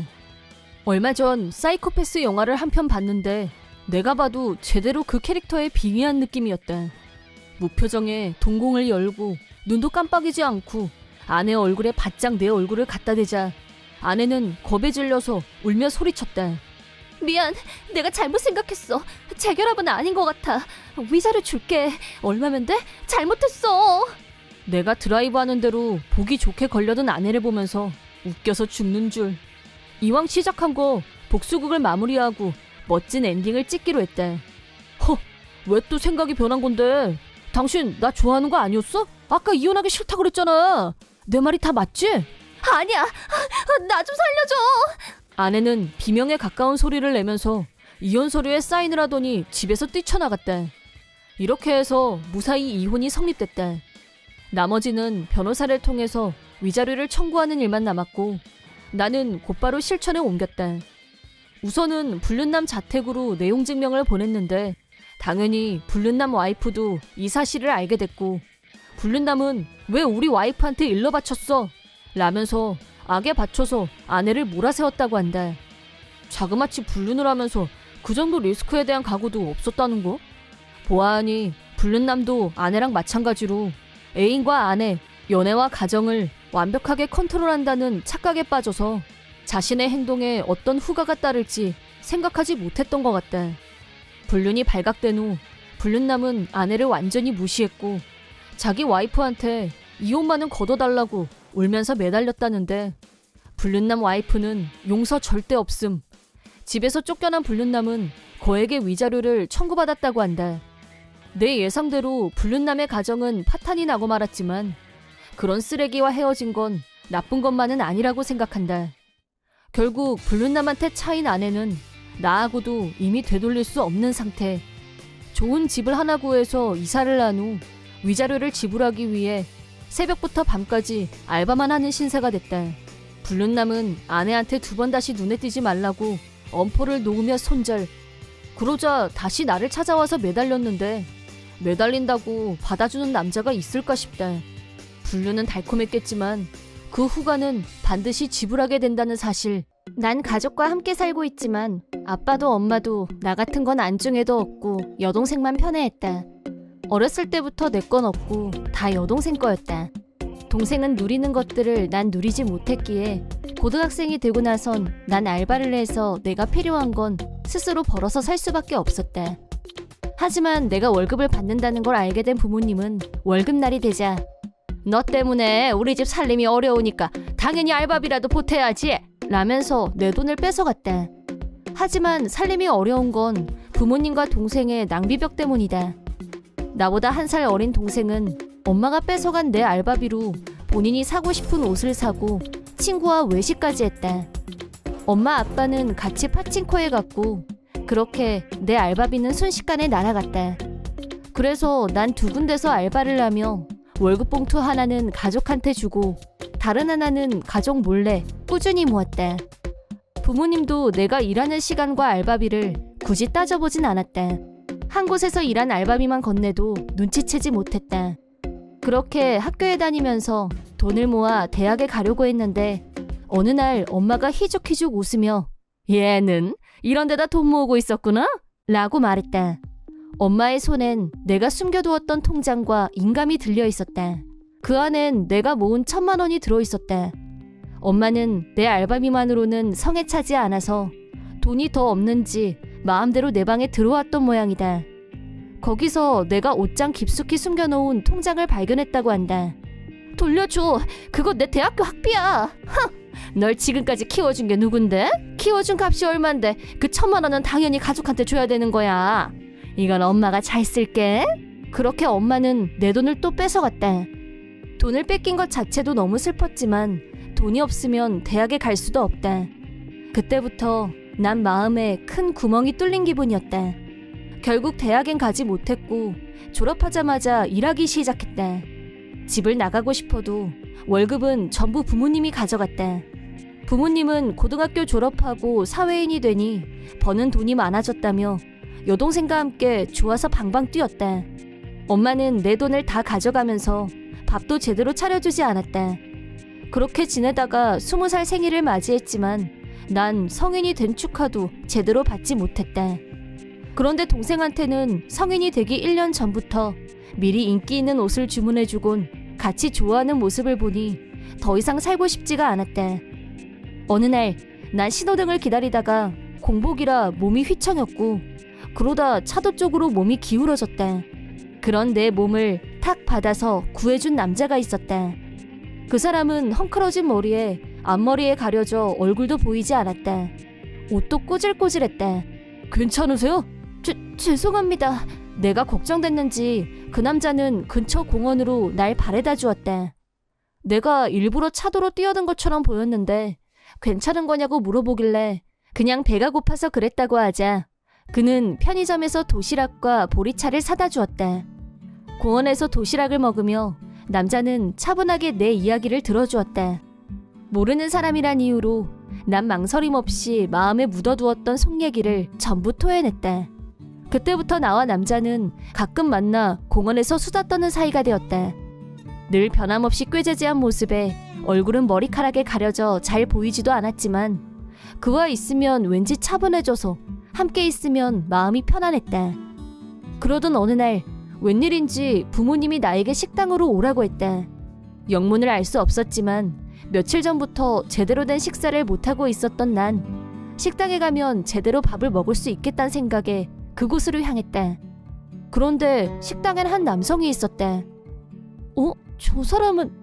공원에서 나의 말상대가 되어주는 그 남자였다.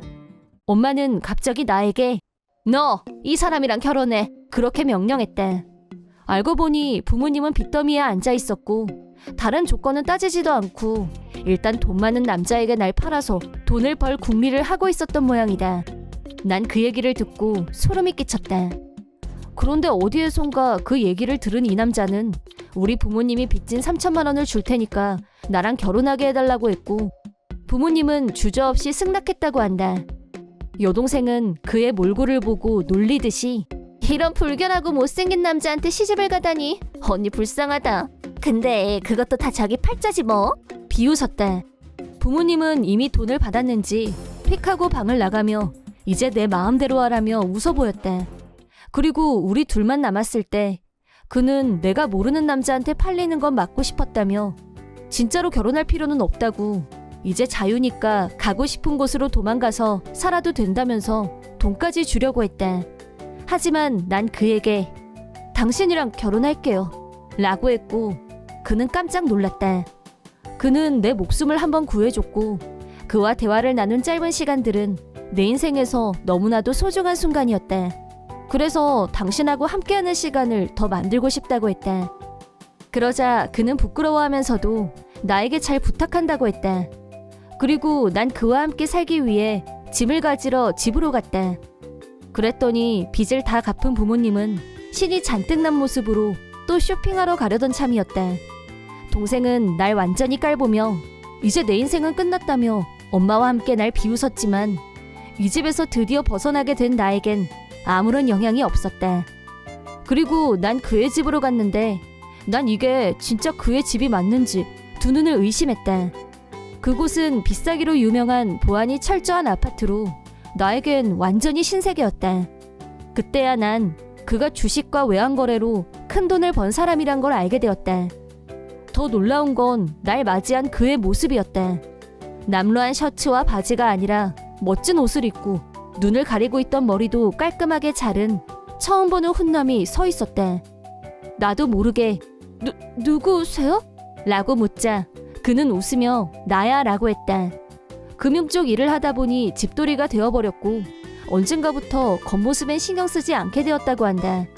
그리고 그런 자신을 보고도 편견 없이 대해준 나에게 반했다는 것도 말해주었다. 그때부턴 전엔 어떻게 살았는지 생각이 안 날 정도로 내 인생은 완전히 바뀌었다. 그러던 어느 날 우리는 영화를 보고 쇼핑하러 갔다. 그는 나에게 옷을 사주었다.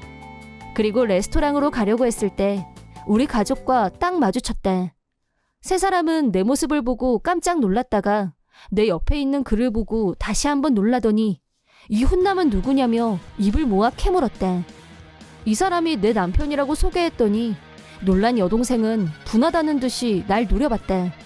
그리고 그땐 이 사람한테 전혀 관심도 없었으면서 남편 직업은 뭔지, 지금 어디 살고 있는지 질문을 퍼부었다.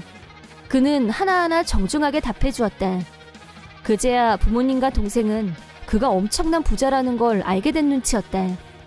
그 우연한 만남은 거기서 끝났지만 며칠 후에 나에게 연락이 와서 집 주소를 알려달라고 하질 않나 부모를 돕는 건 당연한 도리라며 그에게 1억을 송금하라고 요구해대는 통에 진절머리가 날 지경이었다. 심지어 동생은 언니가 결혼하기엔 아까우니까 내가 결혼해줄게. 그러니까 주소 알려줘.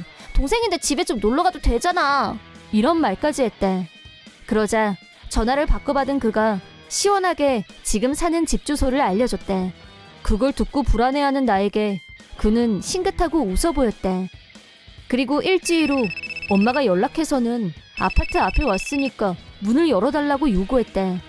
그런데 내가 엄마에게 못 열어줘. 나 지금 외국이야. 라고 답했더니 엄마는 미쳐버리려고 했다. 동생의 목소리도 들렸는데 이게 어떻게 된 거냐고 발악하고 있었다. 남편이 그때 동생에게 집 주소를 알려준 건 맞지만 그는 그날 바로 업자를 불러서 짐을 다 처분하고 외국으로 이민 가자고 했다. 일은 노트북만 있으면 어디서든지 할 수 있다면서. 그때야 난 결혼하자마자 그가 나에게 여권을 만들자고 했던 이유를 알 수 있었다. 아마도 그는 다 예상했을 거다. 이렇게 될 거라는 걸. 그리고 아파트 입구에서 막혔던 부모님과 동생은 내가 그와 결혼했으니까 앞으론 마음껏 사치할 일만 남았다며 카드를 마구 긁고 다녔던 모양이다. 동생은 주변의 부잣집 훈남이랑 결혼하게 됐다고 실컷 자랑했다는데 우리가 사라지는 바람에 그 계획이 전부 수포가 되었다고 한다. 그리고 내 월급 봉투도 손에 넣지 못하게 되면서 이들은 다시 빚더미에 앉았다. 이젠 빚을 갚을 길도 없었고 동생은 지인들의 웃음거리가 되었다. 동생은 창피해서 집 밖으론 한 발짝도 못 나가는 신세라고 한다. 난 그를 만나 행복하게 살게 되었지만 앞으로 그 세 사람은 딱 나한테 했던 만큼 천벌을 받게 될 거라 믿는다. 난 23살 때 한 음식점 점장으로 일하고 있었는데 아내는 그때 들어온 알바였다. 그녀는 돌싱이었고 막 태어난 아기도 있어서 본가에 아기를 맡기고 자투리 시간에 알바를 하기 시작했다고 한다. 여러 번 고민 상담을 해주다가 친해졌고 우리는 아내가 24살이 됐을 때 결혼했다. 그때쯤 아내는 알바를 다른 곳으로 옮겼다. 그리고 이미 태어난 아기를 위해서 우리는 아이를 낳지 않기로 했다. 용돈은 각자 25만 원으로 정했고 아내의 알바비는 저축하기로 했다. 결혼하고 6년이 지났다. 지금 직장은 연봉은 괜찮았지만 토, 일, 공휴일에 쉬기가 어려웠기 때문에 가족을 생각해서 이직했다. 그 전까진 아내가 아기랑 둘이 사는 것 같다며 불만을 토로했었다. 하지만 이직하고 2달쯤 지났을 때부터 아내의 행동이 뭔가 이상했다. 제일 이상한 건 잠자리에 노골적으로 거부감을 표현하는 거였다. 그전까진 아내가 먼저 적극적으로 다가오기도 했었는데 이젠 내가 만지는 것도 싫어하더니 급기야 부부관계를 아예 하지 않게 되었다. 물론 이땐 아내가 바람을 피울 거란 생각은 추호도 하지 않았기 때문에 그저 권태기겠거니 안일하게 생각했다. 그리고 생리불순이라며 병원에서 피임약을 처방받아 복용하기 시작한 것도 그때쯤이었다. 그리고 1년이 더 지났을 때 아내는 핸드폰에 비밀번호를 걸더니 친구랑 술 마시러 간다는 핑계를 대며 외출하는 일도 잦아졌다. 그때부턴 조금씩 의심이 들기 시작했다. 아내가 SNS를 한다는 게 떠올라서 노트북의 데이터 로그를 뒤져서 아내 SNS 계정에 비밀번호를 알아냈다. 그런데 비밀번호가 아내와 사이가 나쁜 남동생의 이름이라 이상하다는 생각이 들었지만 양심의 가책과 아내를 믿고 싶은 마음, 막상 확인하려니 두려운 마음이 들어 결국 보진 않았었다. 그리고 아무 일 없이 반년이 지났는데 어느 날 아내가 월급이 적다며 소란을 피우다가 싸움으로 번졌다. 그래서 통장을 확인했더니 전 직장에서 받은 퇴직금 수천만 원이 사라졌고 모으기로 했던 아내의 알바비도 온데간데 없었다. 아내에게 왜 돈이 비느냐고 물었더니 자기도 모른다는 말만 반복했다. 한 달에 몇백만 원이나 인출되고 있었기 때문에 그런 변명은 통하지 않았다. 아내에 대한 신뢰가 완전히 사라진 난 덮어뒀던 아내의 SNS를 확인했다. 그곳은 판도라의 상자였다. 핸드폰은 비밀번호도 몰랐고 아내가 거의 몸에 지니고 다니니까 포기하고 있었는데 노트북에 SD카드가 꽂혀있길래 확인했더니 상간남과 주고받은 문자가 쏟아져 나왔다. 게다가 한 명이 아니라 여러 명인 것 같았다. 그 중에서도 찐사랑은 28살 남자인 듯했고 그 중엔 젊은 배우 지망생도 있었다. 이놈들에게 돈을 갖다 바친 게 분명했다. 절망적이었지만 난 바로 흥신소에 조사를 의뢰하고 변호사한테 상담까지 했다. 아내의 불륜을 알게 되면서 받은 정신적인 고통은 생각보다 훨씬 더 괴로운 것이었다. 난 분노와 혐오감으로 매일 잠도 거의 자지 못하는데 아내는 옆에서 쿨쿨 잘도 잔다. 그런데 어느 날 흥신소에 조사를 의뢰한 상황에서 아무렇지 않은 척하기가 힘들어서 사소한 일로 싸우게 됐고 나도 모르게 아내를 다그치고 말았다. 그때 아내가 핸드폰 데이터를 지우려고 하길래 그걸 막으려고 억지로 핸드폰을 뺏으려고 했더니 흥분한 아내가 딸에게 빨리 경찰에 전화해. 울먹이며 부탁했고 그렇게 난 경찰에 신고당했다. 얼마 지나지 않아 곤봉에 방탄조끼까지 풀 장착을 한 경찰관 4명이 집으로 들이닥쳤다. 물론 내가 폭력을 쓴 건 아니었으니까 경찰은 개인사인 개입하지 않는다며 바로 가버렸지만 말이다. 딸이 경찰에 신고하면서 장인어른에게도 연락을 하는 바람에 장인어른도 우리 집으로 달려오셨고 이런 상황에서 아내와 계속 같이 지낼 순 없다고 말씀드리고 아내를 데려가 달라고 부탁드렸다. 하지만 장인어른은 소문난 딸바보라서 이번 일도 우리 둘 사이의 일이라며 아내를 나무라거나 하진 않으셨다. 그래서 나중에 다시 얘기하게 되었고 체념한 아내는 그제서야 불륜을 인정했다. 궁지에 몰린 아내에게 다른 선택은 없었다. 아내는 울면서 무릎을 꿇고 사과했다. 너무 흥분해서 과호흡이 오고 쓰러지기까지 하는 걸 보니 꽤 반성하고 있는 것 같았다.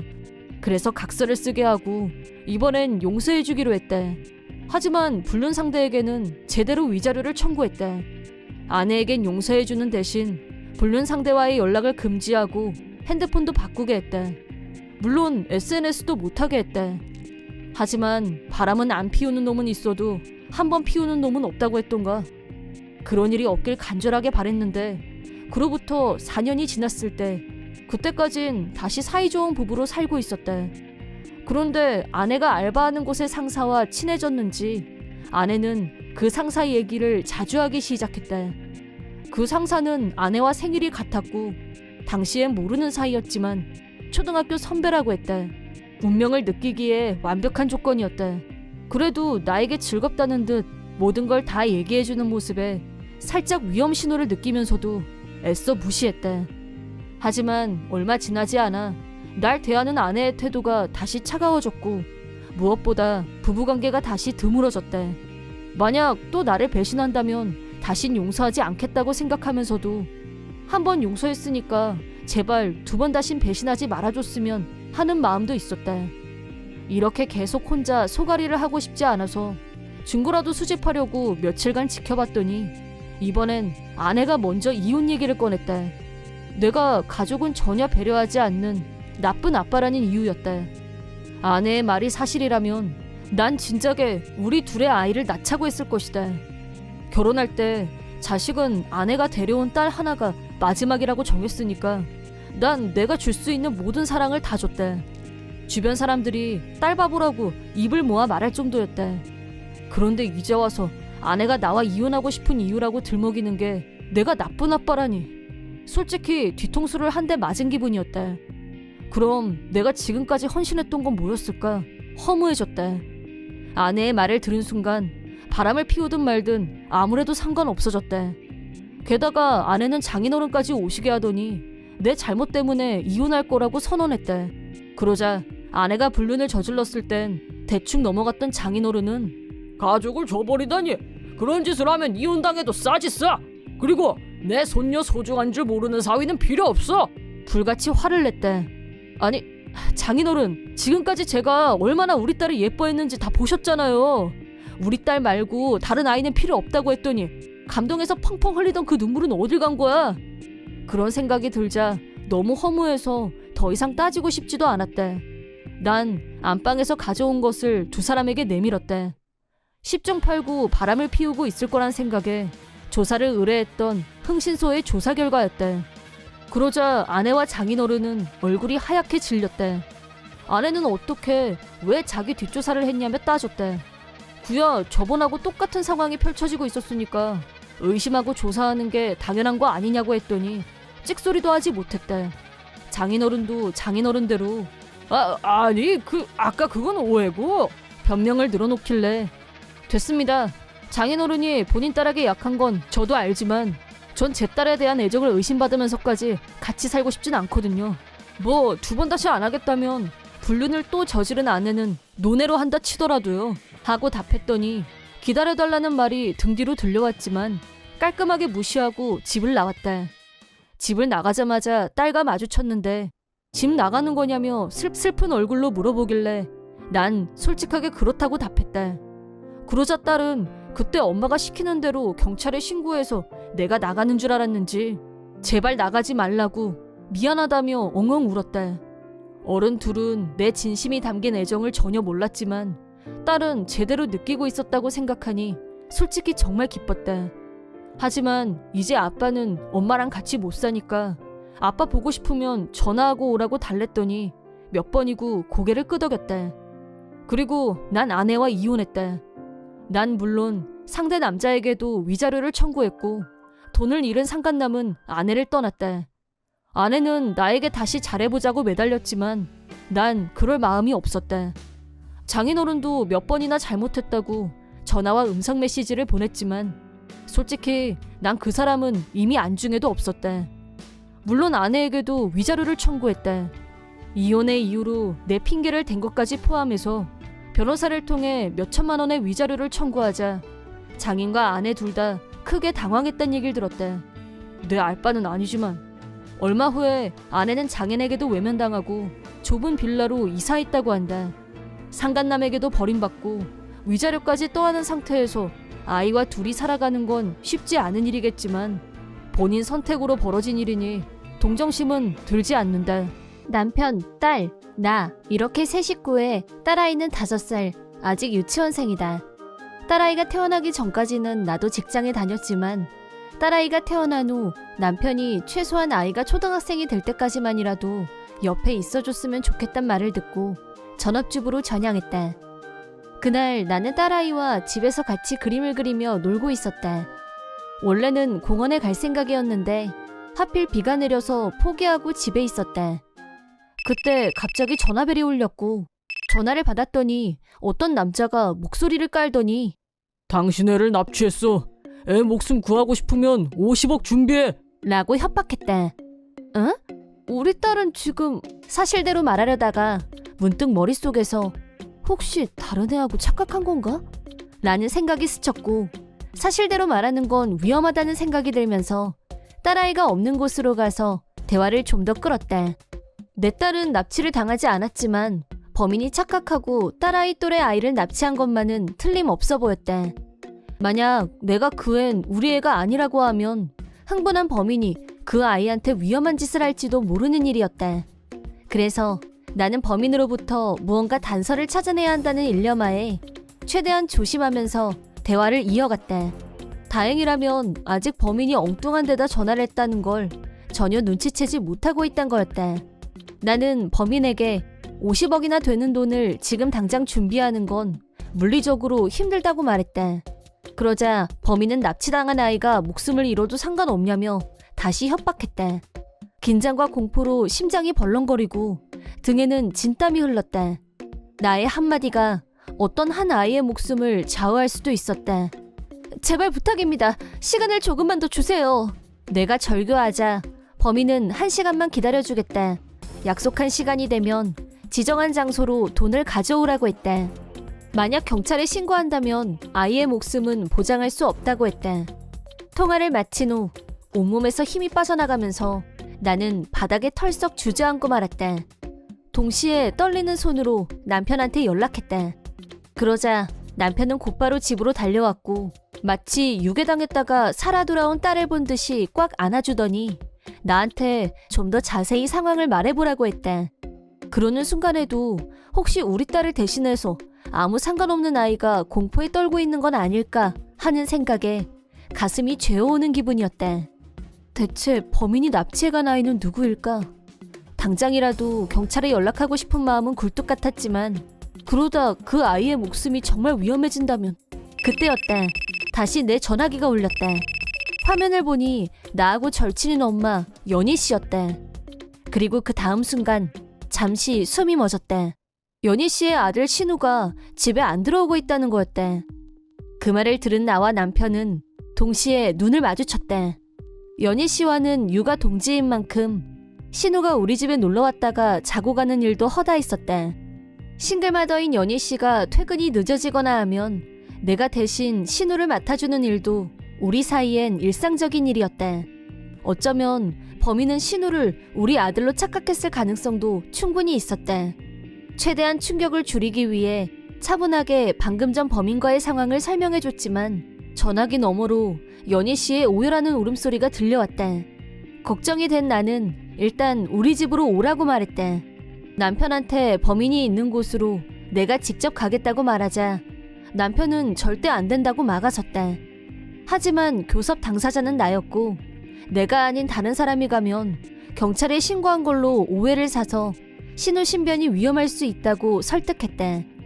남편은 고민 끝에 내 결심에 동의해줬다. 그리고 난 후 내가 범인이 지정한 곳에 가 있는 동안 연희 씨한테 우리 딸을 좀 봐달라고 부탁했다. 연희 씨 역시 신우 걱정에 애가 달았지만 범인을 직접 만나러 가는 건 너무 위험하다며 반대했다. 하지만 나 역시 내 의지를 꺾지 않았다. 나는 범인이 지정한 곳으로 갔다. 50억 가지고 왔어? 그것보다 우리 집에 그런 큰 돈이 있을 거라고 생각한 이유가 뭐예요? 우리 집은 그냥 평범한 가족이에요. 그런 거금이 있을 리가 없다고요. 무슨 헛소리야. 네가 왜 50억이 없어? 그러니까 대체 왜 50억이냐고요. 50억을 지정한 이유가 도대체 뭔지 궁금했다.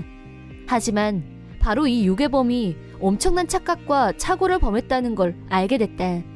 알고 보니 범인은 우리가 하는 대화를 엿듣고 착각의 늪에 빠진 모양이었다. 실은 얼마 전 경제계 큰 손 한 분이 돌아가셨는데 그 아들 부부에게 유산 10억이 상속됐다는 얘기를 별 생각 없이 하고 있었다. 그날도 나는 평소와 똑같이 딸아이와 신우를 데리고 공원에서 놀고 있었는데 그때 다른 엄마와 10억 있으면 아무거나 다 사도 되겠다 라며 웃고 있었는데 옆에 있던 딸아이가 그럼 내가 이 다음에 엄마한테 50억 선물할게. 라며 벌써 엄마를 위해주길래 너무 기특해서 어머 그럼 엄마는 50억 있으니까 사고 싶은 거 다 살 수 있겠다 라고 웃으며 농담을 했는데 범인은 내가 한 마지막 말만 들은 것 같았다. 그러니까 있으면서 없다고 하면 네 자식 목숨은 없는 거야. 라고 하더니 안쪽에서 신우를 데리고 나왔다.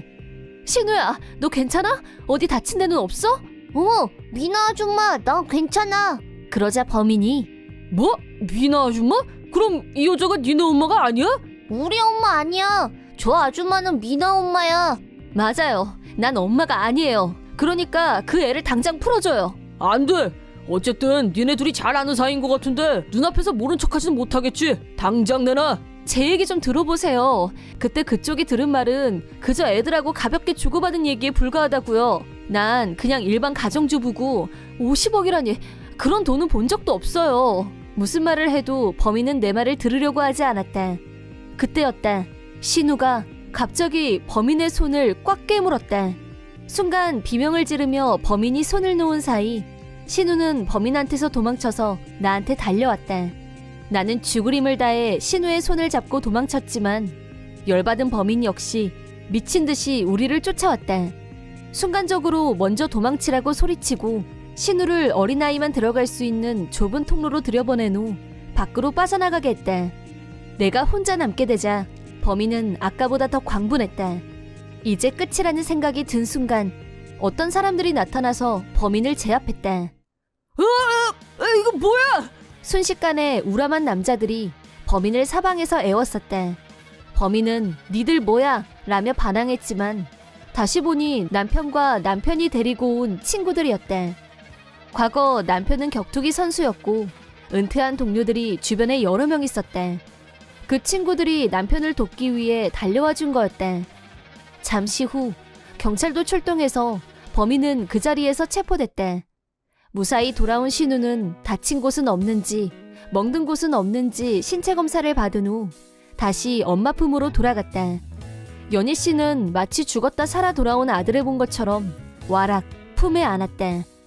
연희 씨, 신우가 나 때문에 납치까지 당하고 정말 너무 미안해요. 아니에요. 이렇게 무사히 돌아온 건 모두 강희 씨의 판단력 그리고 남편분의 용기 덕분이에요. 그 후 범인은 금전을 목적으로 어린아이를 유괴하고 협박한 죄로 실형 판결을 받게 됐다. 범인은 조사를 받으면서 경찰에게 나는 죄가 없어. 애도 무사하고 그 여자가 돈이 있는 것처럼 굴어서 내가 유괴하게 만들었잖아.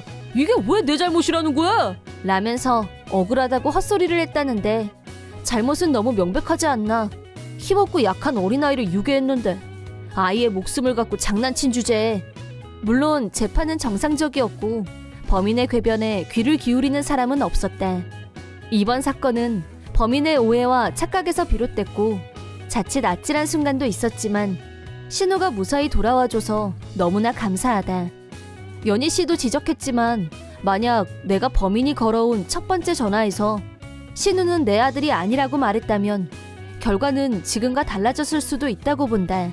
신우가 범인 얼굴을 확실히 봤다는 것 때문에 증거인멸을 위해 무슨 짓을 저질렀을지도 모르는 일이다.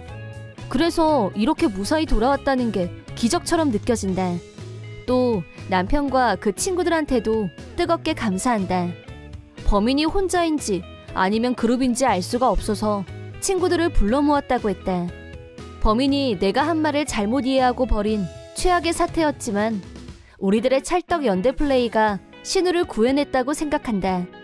다행히 신우는 심리적으로 불안해하는 모습도 없고 평소처럼 우리 딸하고 사이좋게 잘 놀아서 마음이 놓인다. 앞으로는 제발 2번 다시 이런 일이 일어나지 않기를. 나도 부모로서 몇 배 더 조심하리라 다짐해